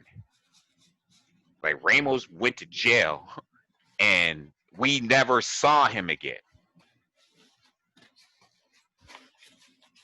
You know what I'm saying? Like, this fight carried over to our barracks. You're from another town. You ain't come to the barracks. You wasn't there beefing with us. But you started this. So we beefed at the club and then it went back to the barracks. And we beefed at the barracks. I'm like, yo, dude, it's done. Like, he don't roll with us no more. He can't rock with us. People got cut. This is Ramos? No, the dude who pulled me away when I could have, the same dude who would always be like, yo, we got all these people up in here. Hell, sure. Yeah. He can't rock with us no more. His name was Marcus. Okay. He can't rock with us no more. Period. People got cut. Multiple stab wounds. Went to the hospital. Not us. All of them. They all went to the hospital. I broke a stick over one dude's head. All of which could have been avoided. Smashed his sunglasses into his head. Broke the stick. They showed me pictures because he was huge. He was Samoan. He was a huge dude. Mm-hmm. Big dude. He ain't even fall when I hit him with the stick. He was just like, oh, God. Oh, God. Turned around and ran away. When they showed me pictures, he ran into the barracks and fell out in the hallway. Blood all over the hallway. All over. On the walls and all over. From his head. All of which could have been avoided. Ramos cut so many people. He was just cutting people. Like straight cutting people. Just cutting people, man. Like it was like 8 Samoa, they went to the hospital. All of them. All of them went to the hospital. Immediate investigation. That's what it was. Like this was, now it's news, just the news. This is not a fight. This is violence. See what I'm saying? Yeah. So, and it was the people that you ended up fighting who threw the bottle, right? No, my man threw the bottle. Your side. Oh, your side. Yeah, he pulled me away from old girl and then hit the dude who was with her in the face with a bottle. Oh, damn. Okay, that's how he started it. While me and her was talking about squashing it. Oh, wow. I wanted to just turn around and just destroy this dude. But I can't do that to someone that's in my crew. Right.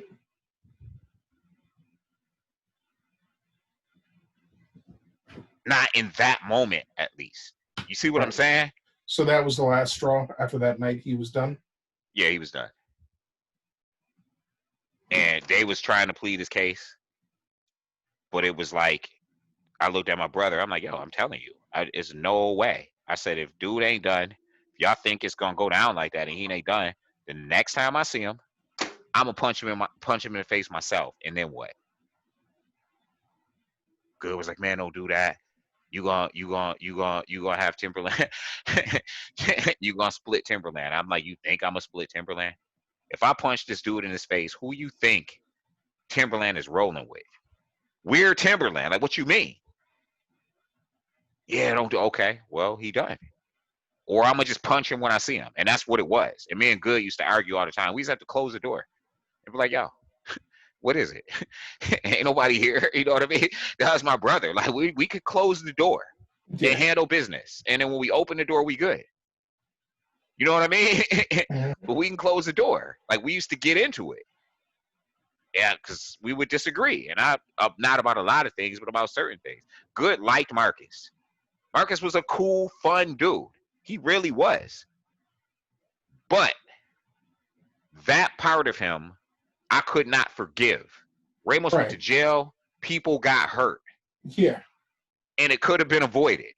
Yeah. And it was something that I had saw well in advance and said something about. And I let it go because everybody wanted to let it go, so I tolerated this dude. And now we really got into some real stuff, and you wasn't even there, dude. You done. Well, I can only imagine how many people are sitting in jail because they weren't able to make those kind of decisions. You know what I mean? Yeah, yeah, People who just rode, whose loyalties turned into liabilities, yeah, and who just weren't able to like cut people off, and who are literally sitting in jail as like accessory to some bullshit that they just, that got out of control. And yep, they were there, so they were charged with whatever went down. yep, yeah. You're right. Never even thought of it like that. Because I Never mean, even thought of it like that. the law's funny like that. The law does not differentiate. Right, If you and right. somebody else, like if your boy does like a murder or even an assault or something, unless you have like tons of money and you can somehow separate your cases, or the judge thinks you come from a really good family or something, they're not going to give you the old, oh, Ish was corrupted by his friend, or Ish was trying to save the day and his friend wouldn't let it happen. They're going to be like, you guys were known menace. Yep, You guys did it together. yep. Listen, two people got court-martialed. Me and my man Ramos.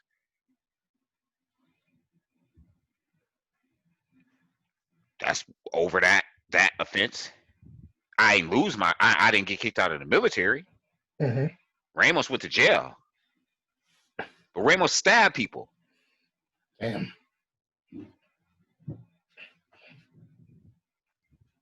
See what I'm saying? Yeah. Like he stabbed people. I broke a stick over somebody's head. Does when going to jail, is it just like he did it to any citizen, or does the military look at it like it's worse because it was to a fellow Well, military soldier? has their own laws, but they don't look at it worse. It would have been worse if he did it to a civilian. Oh, okay. Okay. You know what I'm saying? Yeah. So I think he got 3 years.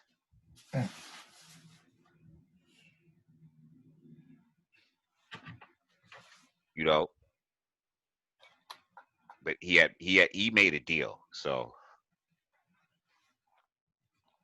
he admitted to what he did. They wanted Right. Ramos anyway because Ramos had a long list of offenses that they were trying to get him on. Like he had hit people with the car. He did a lot of things that he got away with. Mm. You know what I'm saying? Did this guy ever turn it around, or do you not really know whatever became of him? Or... Oh yeah, he got a wife, he got kids. I talked to Ramos. He's still my friend on Facebook. Oh, okay. Okay. Yeah, yeah. But Ramos was always in trouble from the day he got in the military. Like he wasn't in my company.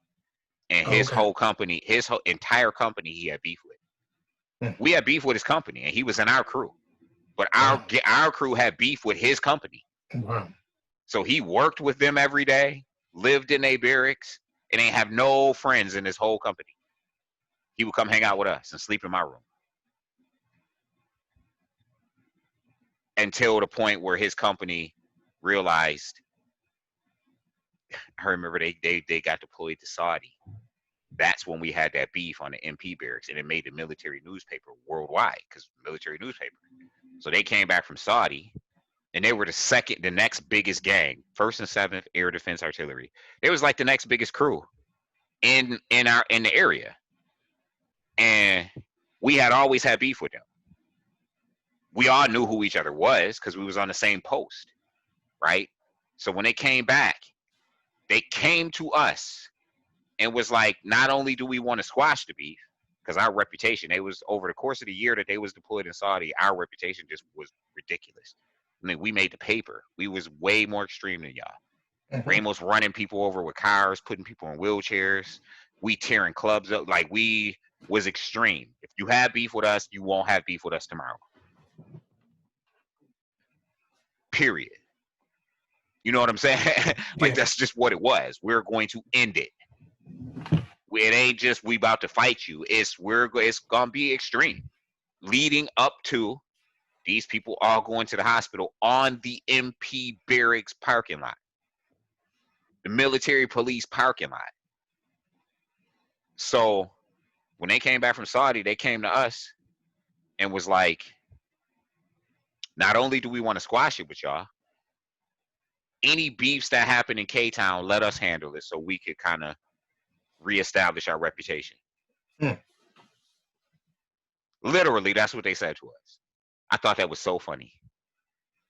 I remember laughing about it. You didn't take the deal? Yeah, we did. It wasn't a deal. I was the last one. Okay. Because I was in leadership. So I had to maintain a certain bearing. So when everybody in my crew, when Good decided to squash it with them and be cool with them, I was still walking around looking at them, screw facing them, not talking to and interacting with them. None of that. For like a good 3 weeks. Because Good ain't live on my post. So he ain't go through what the small contingency of us who lived on my post used to go through. On my post, it was their post. So Good, the main contingency of Timberland lived on another post, Misal Ammo Depot. I lived on Ryan Ordnance Barracks because we had a small offshoot of the Army Depot by Ryan Ordnance Barracks, so we had to have a company on that post. But that post was 1st and 7's post, who we had beef with. It was actually their post, and we just lived on it. So they way outnumbered us. So we would go to the chow hall. They'd be deep in the chow hall. They thought they always would try to threaten us because they didn't outnumber our crew. They outnumbered those of us who lived on that post. And I'm the leader. Anyone who is in Timberland who live on ROB, you come see me. Mind you, our main contingency is 10 miles away on Misau, which is one of the biggest posts in Germany. But we don't live on that post. We eventually got moved to that post, but that was during the drawdown. We would eventually get moved to that post and consolidated, but we had one little company in our battalion that was on ROB, which is a totally different post, which belongs to another battalion. And we had beef with the whole battalion. So they way outnumbered us on ROB. So we used to go through, for us, it was like kill or be killed. We're not even playing with y'all. If y'all look at us funny, we punching you. Like, that's what it was, because y'all outnumbered us. You understand what I'm saying? On our post. And I was really extreme. Like, I would have to go to extreme levels so that the people who was rocking with me, like they morale had to, like, be mine. And my morale had to be like this fierce lion who I'm going to go to a level you not even willing to go to so that your numbers don't appear as, or excuse me, so you don't get to use your strength of numbers against us. So I'll give you an example. One day, we're in uniform one day. Broad daylight, we go to the chow hall. They deep in the chow hall. I go get in line. Now, my man Wallace and Ramos were cooks. So they're in the chow, they're cooking. And I go get in line to get my food. And we're in uniform. And in the chow hall with people of all rank, right? This is a military work day. We're on duty. And the dude Zero from 1st and 7th is in line in front of me. And Dan Pierre, like their whole crew is all in the chow hall. And I'm in line. Ramos behind the counter, Wallace behind the counter, like, you know, preparing food. And Zero is standing next to me. And like, it's a bunch, he's in line right in front of me. And he like leaning on the counter, and he look over, and he say something like, yeah, I'll make your whole day. I can ruin your whole day right now. And they all over the chow hall, they whole crew. Man, I just dropped a tray on the floor. Like, he ain't see it coming because he like whispering it to me because it's like people with rank. Right. And yeah. I just dropped the tray right on the floor. I'm like, what's up? He's like, what you mean? I'm like, yo, ruin my day right now. Wallace walked over, and he was on the other side of the counter because he's a cook, wearing his cook whites with a butcher knife in his hand, and just leaned on the counter and so did Ramos. I was like, Zero, you'll never make it out this line. Ain't nobody playing with you. And and like I would do that. Like, I'm gonna take it to the next level. I don't care that we're in uniform. I don't care how many of these people that outrank us is in here. Listen, we'll all go down right now. You won't make it out this line. My mentality was very extreme. So when they squashed it and decided that they was gonna handle all the beefs, I was walking around for like 3 weeks. They'll walk by me, I'll just straight screw face them.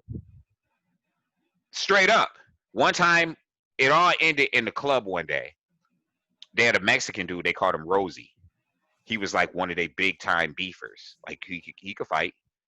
And I remember he just walked up to me. He was like, man, he called me by my first name. That's kind of my reputation. Like, my first name. People knew me. He was like, and you go by last names in the military. He was like, man, Ishmael. He was like, you just keep screwing me every time you see me. He was like, man, it's dead, man. Like, we really no beef. And he knew. Like, he knew. Because, we ended up being cool with them for a lot of years. We ended up being real cool with Versus 7. But and so we used to talk about it. Like, we ended up being real cool with them after that. But, he knew. And he said this when we had talked about it. He said as much. Like, it's never going to be squashed if I don't accept that it's squashed. Because the time I feel like I want to punch you in the face, I don't care that my brother squashed it with you. Do you think? First of all, dude was very overprotective of me. Do you think he's going to let y'all? Even if I wanted to beef you one-on-one, he ain't going to let it happen. Do you think he going to be like, nah, I squashed it, so Maven's got to beef dude one-on-one? I'll punch every one of y'all in the face right now, and don't you realize what's going to happen? It ain't squashed no more.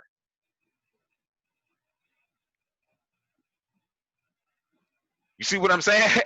Like, it's not squashed no more. You have to convince me. What really helped is one night we got into beef. Well, we had a long-standing beef with these dudes from Bombholder. Every time we saw them, we would beef them. And one night, I was dancing with a sergeant, and they came up and like surrounded me and just started screw facing me.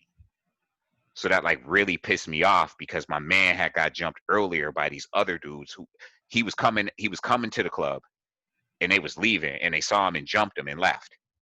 So we couldn't do nothing about it. And dude was like 4 foot. We called him Buckshot. He was super short. Like under 5 feet.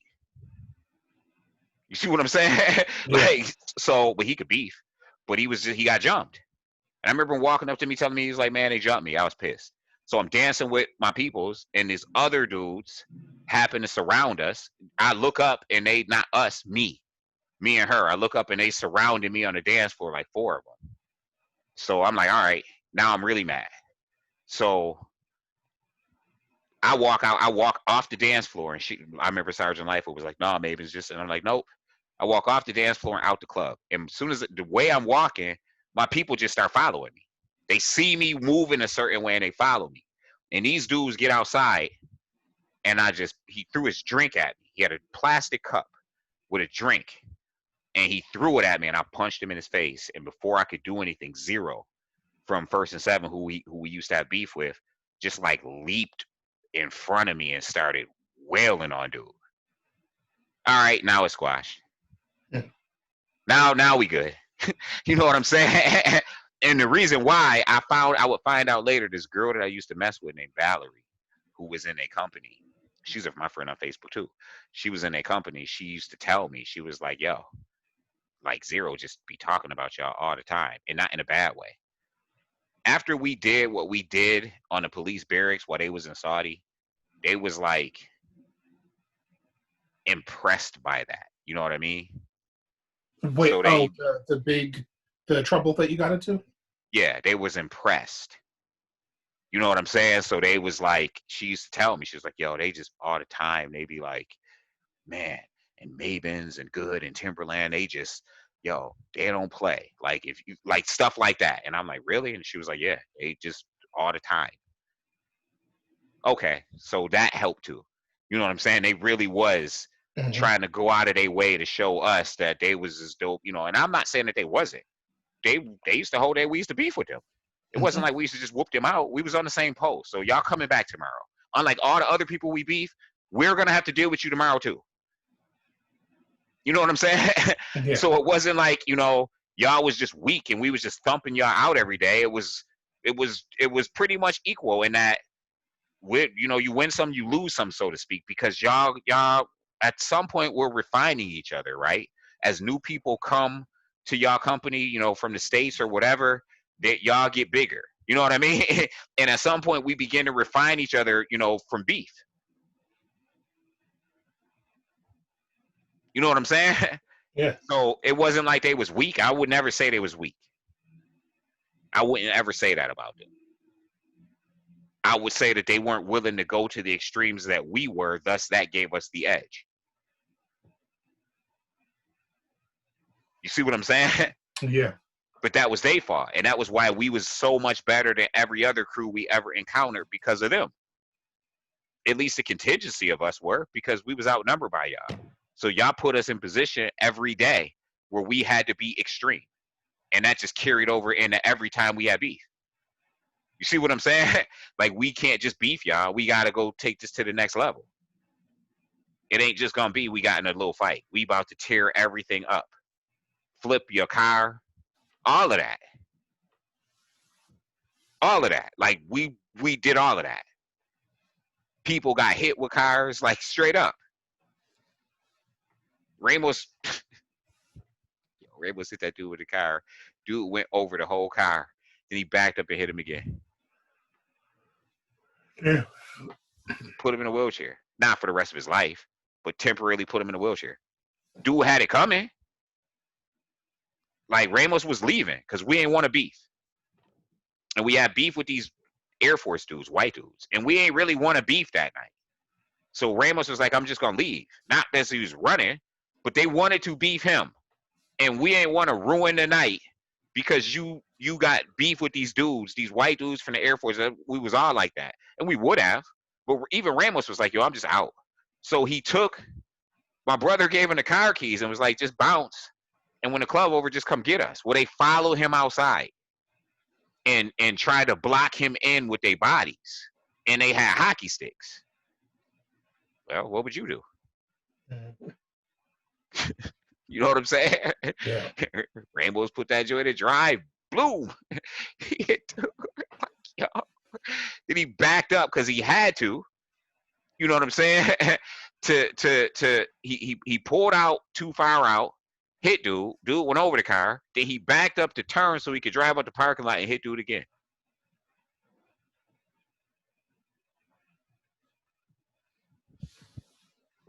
That was the only time I seen Ramos scared, because them dudes really wanted to fight Ramos one-on-one, and that was, he wouldn't fight them. I remember they stopped me going into Capone Barracks. I was about to fight them all, and they was like, "No, we know you. We know you'll fight. We know. We just want to dude who hit. We want to dude who hit my man with the car. I'll fight him one-on-one." I was like, "Well, just fight me." Nah, I don't want to, because they know my reputation, so they knew. Not that I could fight or anything like that. Not that I can't. I can. But what I'm saying is, I mean, dude was a big Italian dude. And he was like, "Nah, I know you. I know how you get down." He was like, "You know, I just want to fight. That's why I'm asking you. I just want," because they had me surrounded. And I'm like, "Yo," and they're like, "No, it's not even like that. You know, we don't want beef like that. We know you. We know your reputation. People told us who you are. We just want to fight your man one-on-one." And dude was like, "I know if I talk to you, that'll happen, and it'll just go down that way, and it won't be no, you know what I'm saying?" Or like, he hit dude with the car, and I'm like, "Yeah, he was supposed to." And the dude was like, "I get it." He was like, "But I just want to fight him one-on-one." And he was like, and Ramos would not fight dude. I remember Ramos was like, "Nah, man, it's a trick." "What you mean it's a trick? We're Timberland. Who gonna trick us? It's way too many. What are you talking about?" My brother used to laugh about it, but you don't want to fight him, you don't got to fight him. That's the one time Ramos did not want to fight. And I'd never seen him like that. So, I mean, not that we care. We ain't gonna mess with you over it. Oh, well, you don't want to fight him. It ain't going to happen. But dude did not want to fight him. He wanted him one-on-one. And Ramos was like, "Nah, I don't want to do it." He ain't do it. He was like, "Man, it's a trick." "What you mean it's a trick?" "I just feel like it's a trap." "Okay." All right, you don't gotta fight him. I'm just telling you what dude told me. They pressed me at Capone Barracks. They pressed you? Yeah, it ain't nothing to get worried over. I ain't nobody touch me. You know what I'm saying? Like, ain't nobody touch me because Yeah. it was not gonna happen. It was daylight. Not only that, like you can't. I'm not the person that you're gonna jump, and I'm not even trying to toot my own horn. Like I was the leader of this. Like me and good. Like you're not gonna jump us. If you do, it's because you really want real beef. You see what I'm saying? Like you Yeah. really want real beef. Not saying that we was above being jumped. What I'm saying is it's because you know who you're jumping and you want that, you really want that beef. You see what I'm saying? Mhm. That's just what it was. So, you know, I knew. They said as much. Like, yo, we know your reputation, we know who you are. The only do was like only reason I'm talking to you because I know that if I tell you I want a one-on-one with him, it'll be a one-on-one. That's why they pressed me. I was pulling through Capone Barracks. I had just showed the cop my ID, and the cop was like, "Yo, the car behind you is flagging you down." So I pull over to the side, and they roll up on me, and they get out like 3-4 deep. So I get out the car, and I'm like, "What's up?" And they was like, "No, it ain't even like that." What's it like? We want your man, and that's when we had the conversation. You know what I'm saying? I'm like, okay, I'll let him know. He was like, we could meet behind the barracks and just go one-on-one. They didn't want beef with Timberland.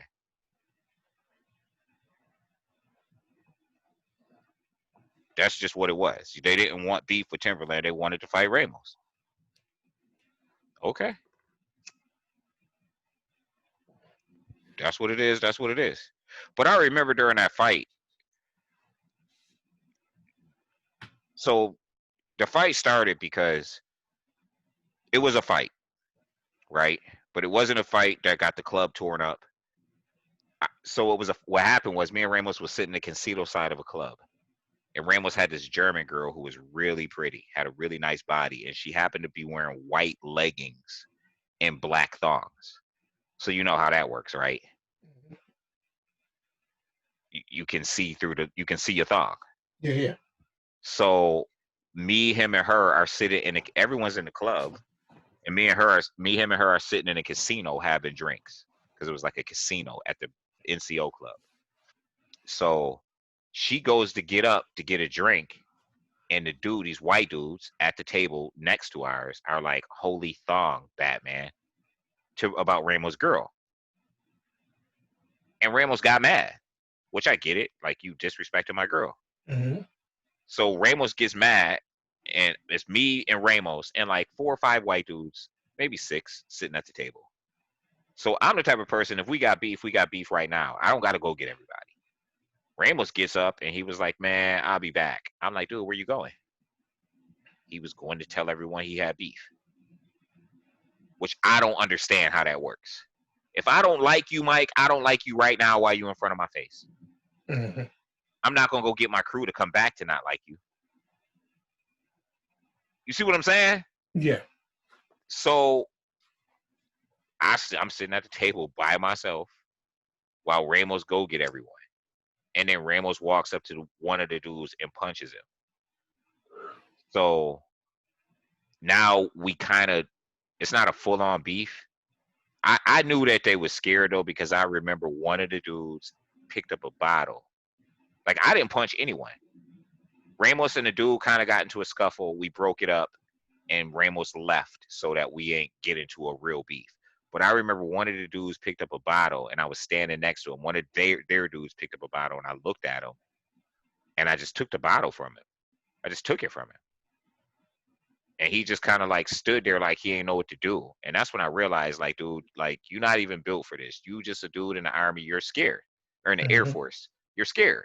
Mm-hmm. So I just took the bottle from him and just stood there next to him.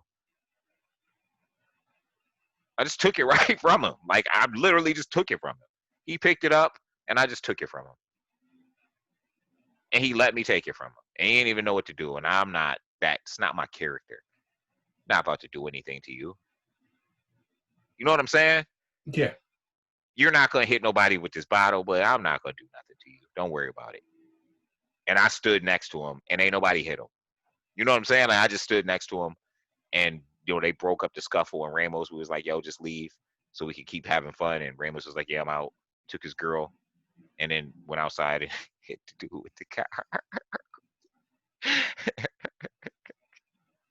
Like, yo, but man, we ain't blaming him, but man, it was messed up because we ain't know he did it. We had no clue he did it. He came and like they always do, he came and parked the car in my barracks parking lot, and I get home at like 5 in the morning. I see good car there because we had to get a cab because Ramos ain't come back to pick us up, so we had to get a cab home. I walk into my room and dude is in my room, sleep on the couch, and we like good, like yo, where are my keys? And Ramos gave him his keys, and good goes out to get in his car, and the police is there. That's how we knew Ramos hit dude with the car. Because Ramos ain't even tell us. Or Yep. all right, man. Like, Well, I'm gonna have to lay it down, but those were yeah, it's fine. some crazy stories. I never really knew that Yeah. that you had stories like that. Yeah, crazy stories. Those are just icebergs. We had some Mm. crazy joints. But yeah, man, definitely. What's going on tomorrow? Um, Tomorrow I should be good. Like probably later on tomorrow. Okay. Yeah, What time is probably. it? 3:43. Is it the same time in New York as it is in Buffalo? Yep. Yeah, I know. All right, man. I will holler. Okay. All right, man. Peace.